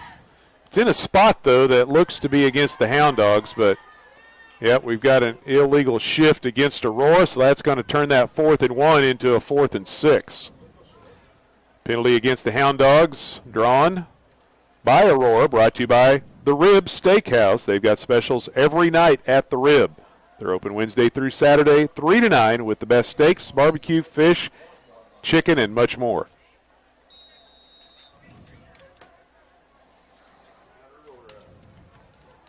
And the Hound Dogs are going to call another timeout to talk things over, facing 4th down and long. After the 5-yard penalty moves the ball back to the 31-yard line. 1:08 left to go in the 4th quarter. Tonight's 4th quarter brought to you by First State Bank of Cassville. Convert your opportunity into a reality at First State Bank on Main Street in Cassville. Quick timeout by the Hound Dogs. They're quickly back out onto the field. Cassville defense, and I see a whole lot of nice jerseys out there now. So a few more JV kids getting some playing time here on Friday night. Always pays off the experience for those kids. 4th down and long. They throw a little screen pass. We've got a flag thrown again. Rackley slips and falls and comes up short. And the flag thrown on the far side of the field. If it's against Aurora, Cassville can decline it and take over possession of the football, but we'll see as the referee heads over to the other sideline this time to see what that piece of laundry is about. And we've got another illegal shift against Aurora. Cassville's going to decline it, take over possession, and they'll be able to run out the clock. Well, the Wildcats, they'll be able to get in victory formation here. 1:02 remaining. And they did what they needed to do tonight. It wasn't pretty the whole time, but the conditions weren't real pretty out here tonight. You know, sloppy track, some wind, did some things that I'm sure Coach Willie not real happy about, but in the end, they put up 42, and they only give up 14. Yeah, the first time we've really had to deal with Mother Nature a little bit, and we didn't have to deal with the full force because we got lucky and the rain moved out, but the rain from earlier in the day had already done a little damage to the field, and then the wind picking up on a chilly night as well proved to be a factor. But as you said, all in all, Cassville getting the job done tonight. And now they are going to go into the victory formation. New quarterback out there is Caleb Arthurton. He takes the snap, takes the knee, puts the clock in motion. He'll have to snap it one more time, and that will secure the 6th victory of the year for Cassville, as they're going to improve to 6-3. They're going to finish 5-3 in the Big 8, which will assure at least a tie for for second place in the Big 8 Conference. Nevada's already at 5-3, and we don't have to worry about them. McDonald County was at 4-3. They're winning. So it looks like it might be a three-way tie there. Well, Lamar was at 4-3 as well, but they're losing to Seneca. So if the scores all stay the same right now, it'll be a three-way tie for second. But still, a nice job by Cassville. They close out the regular season with 5 consecutive wins. Well, and we always talk about it. You want to be playing, you want to be on a hot streak, basically, going into the playoffs. And 5 in a row by the Wildcats, feeling good, putting up a lot of points. And tonight they didn't give up very many. Well, Arthurton takes that knee one more time. The game has come to a conclusion. Cassville victorious, 42-14 over the Aurora Hound Dogs. We're going to step aside, and we'll be back to get things going with the Heritage Tractor postgame show. You're listening to Big 8 Conference Football here on the Talon Network.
Back in Cassville, the Wildcats victorious over the Aurora Hound Dogs 42-14. We start up the Heritage Tractor postgame show. Heritage Tractors, your local John Deere dealer.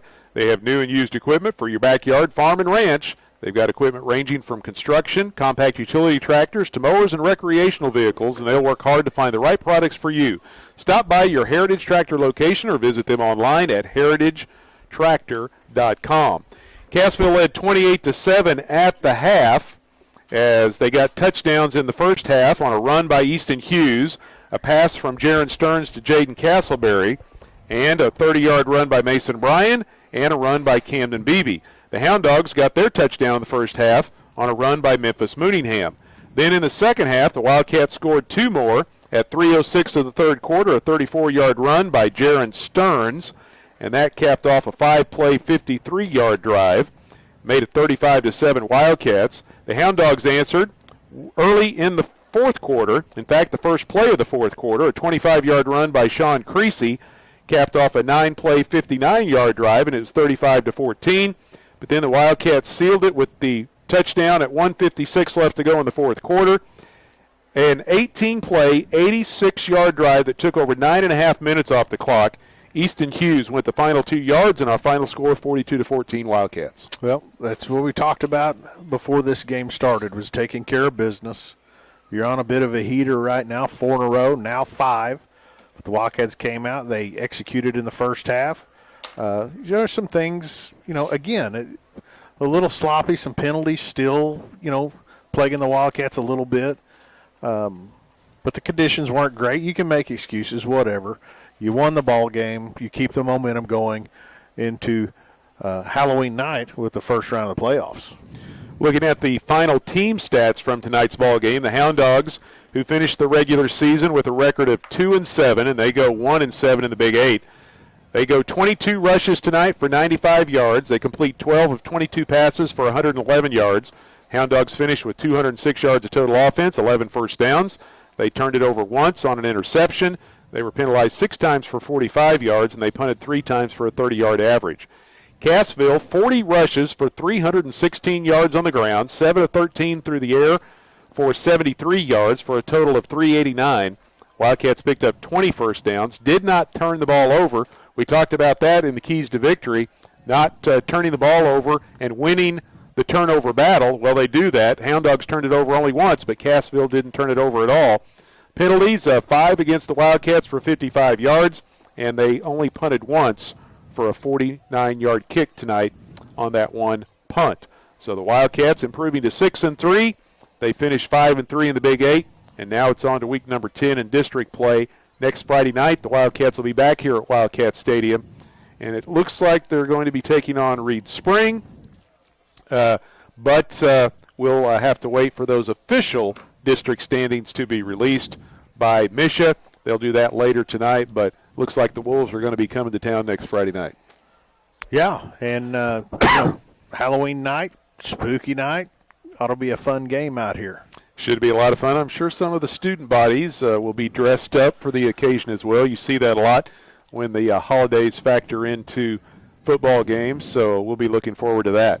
We're going to take a break here as we continue on with the Heritage Tractor postgame show. Heritage Tractor, your local John Deere dealer with locations all around the area. It's a great time of year to buy a tractor. Stop in for great deals and low financing at Heritage Tractor. Cassville wins it.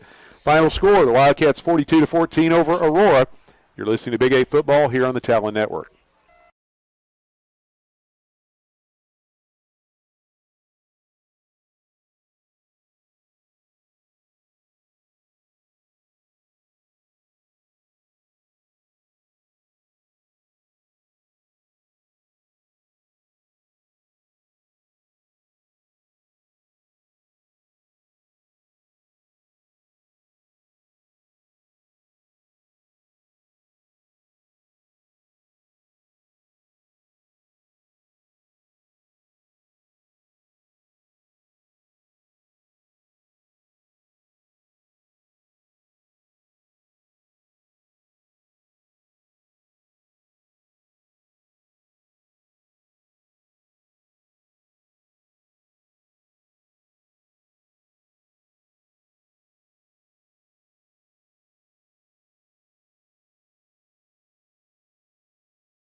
Back here in Cassville, we continue on with the Heritage Tractor post-game show. Heritage Tractor is your local John Deere dealer, and they work hard to find the right products for you. You can stop by any of their locations around the area or visit them online at heritagetractor.com.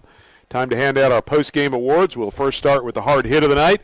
It's brought to you by Berry County Ready Mix. For any and all of your Ready Mix stone or aggregate needs, stop by Berry County Ready Mix at any of their convenient locations in Shell Knob, Cassville, or Eagle Rock. You can call their Cassville office for a free estimate at 847-3200.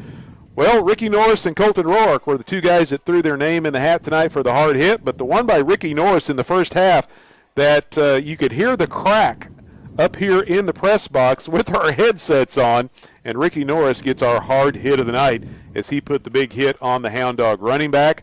Our Wildcat player of the game is brought to you by Fast Trip at 104 South Main in Cassville. Great prices and friendly service is what you'll find at Fast Trip. Stop by today. Locally owned by Mike and Anita Carr. Well, the two Cassville running backs, who also both play linebacker, came up big tonight in the Wildcat win, but Easton Hughes gets our player of the game. He contributed so many tackles tonight, but he also ran for 60 yards and a couple of touchdowns. Special mention, though, to Mason Bryan, the other linebacker, as he ran for over 100 yards and a score tonight. But Easton Hughes gets our Wildcat player of the game, doing it on both sides of the football. And again, that player of the game brought to you by Fast Trip. For fuel, grocery items, fountain drinks, ice cream, snacks, and more, they have it all and at the very best prices. Fast Trip, located at 104 South Main in Cassville, locally owned by Mike and Anita Carr. So Easton Hughes, our player of the game, and Ricky Norris, our hard hit of the night here in week number 9, the final night of the regular season. Good stuff all the way around. Big Wildcat victory, senior night. What a way to send them out.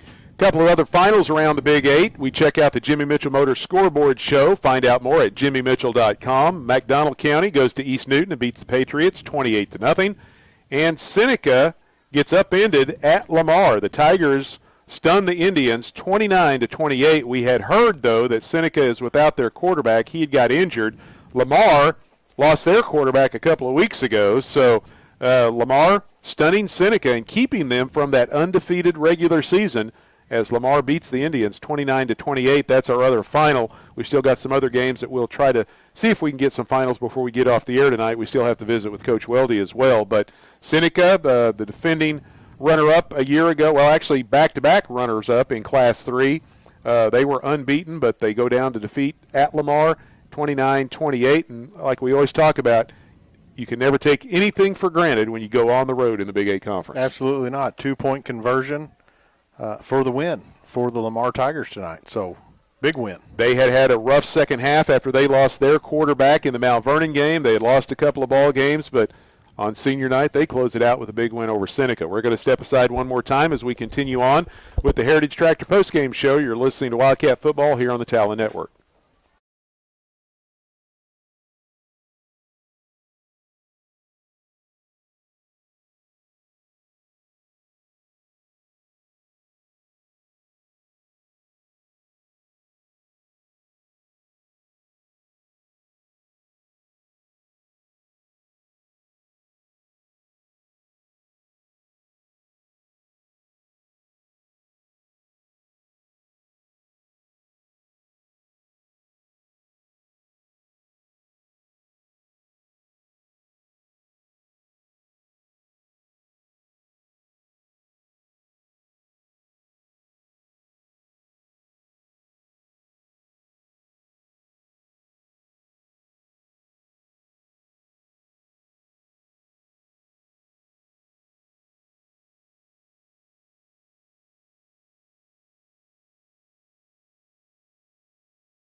Back with you here in Cassville. The Wildcats victorious to close out the regular season over the Aurora Hound Dogs, and we're now going to visit with the head coach of the Wildcats, Coach Clay Weldy. Post-game interview with Coach Weldy brought to you by the Law Office of John A. Leewright. They proudly support the Wildcats, and they want you to remember, if you don't talk, you may walk, and to call 417-847-2177. That's 847-2177. Coach, congratulations on the victory. The rain, fortunate for everyone, stayed away. The wind picked up a time or two, but the Wildcats were able to navigate through the slippery conditions tonight and picked up a nice win, keep the winning streak alive heading into district play. Thanks, Sammy. Got off to a really good start, jumped out early with a nice drive, scored on all 4 of your possessions in the first half, built up a nice halftime lead.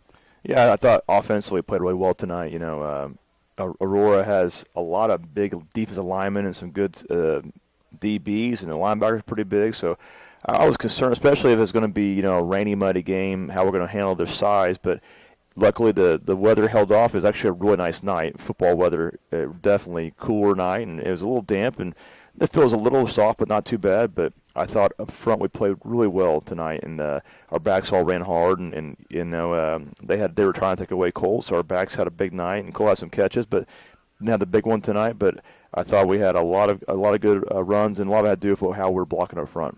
Couple of wild momentum swings right before halftime. They score to get their first points on the night after a nice drive.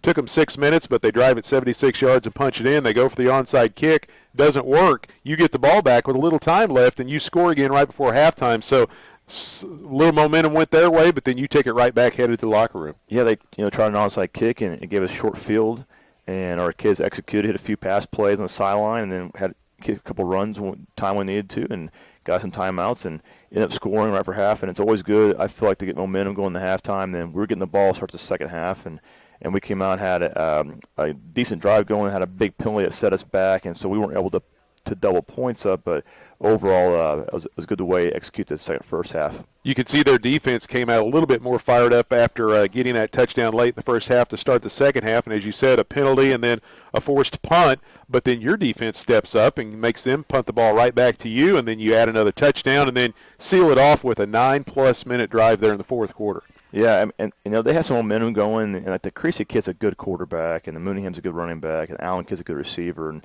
those guys were kind of giving us some fits there. And we needed to have a long drive, and we got pinned back there deep, and we had to convert some stuff because we kept getting some silly penalties, and we'd overcome them.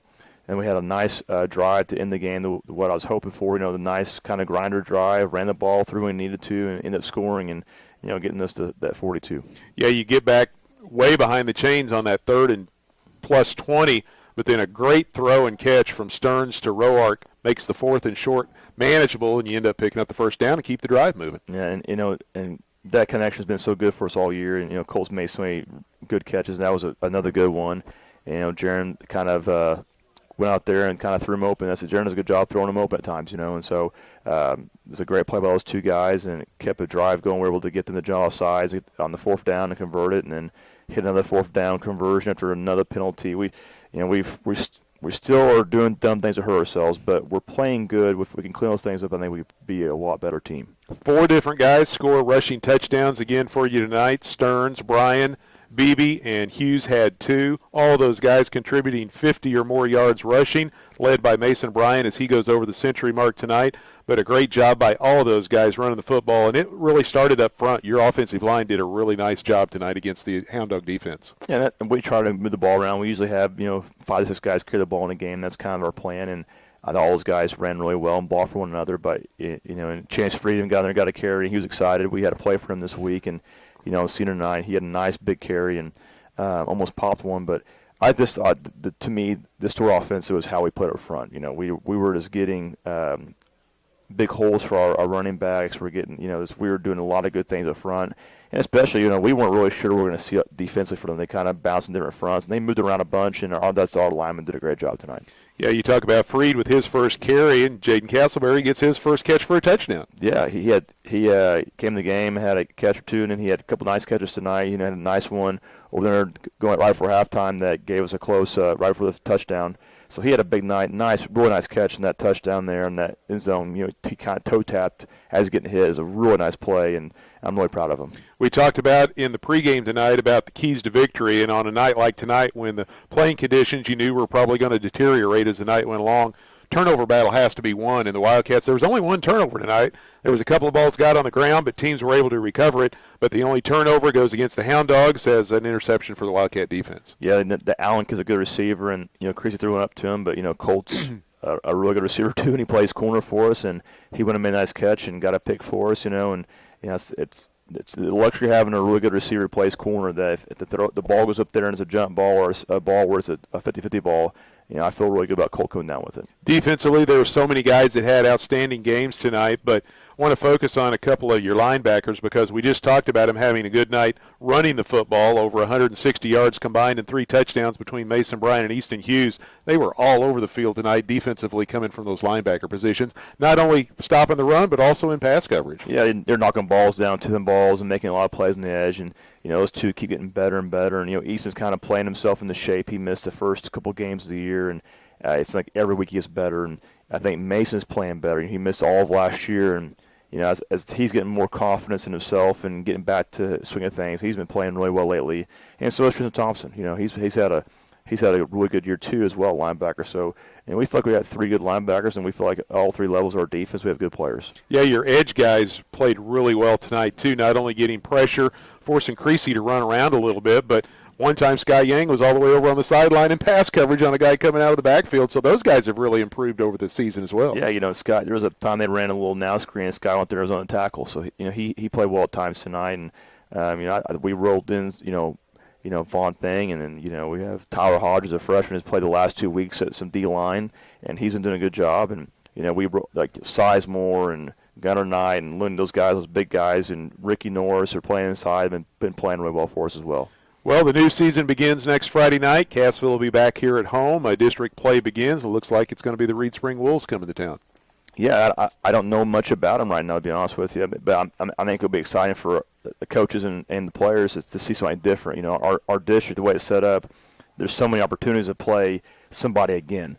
And there's if we are able to find a way to win this week, there's a good chance we can see a rematch at some point. But we're happy. We'll be a 2 seed. We'll be at home. That's the way we play very well at home, and we'll see what Reed Spring looks like on film this weekend and get ready for them. Yeah, and the nice thing about that 2 seed, then if you win, you get another home game, and you don't have to worry about going on the road until you get to the district championship. Yeah, and we're a long ways away from that right now. We hope that we can look at Reed Spring and find a way to get that done, but it does put you in a good spot. We talked about that tonight. If we won tonight, we could secure that 2 seed, and we did that, so I was really proud of our kids. Yeah, and we always talk about playing good football this time of year, carrying that momentum into the postseason, and that's exactly what the Wildcats are doing. Got a 5-game winning streak going. Yeah, we're playing well right now. We've won 5 in a row. We've won 6 of our last 7, and I see our kids gelling right now at the right time, and if we can stay healthy, who knows what happens. Hopefully we go take care of business next week and then hope to have another week to play.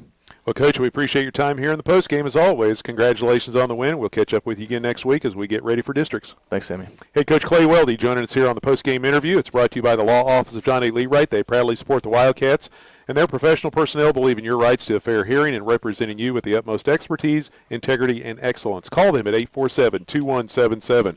We'll take another break. Be back to wrap things up right after this.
Cassville going to close things out and wrap things up. The Wildcats victorious tonight to close out the regular season over the Aurora Hound Dogs, and now it's on to district play next week. Cassville will be hosting, as they'll be back here at Wildcat Stadium next Friday night. We'll be back with you as well here on the Talon Network.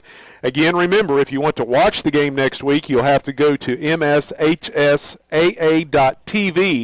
and set up an account.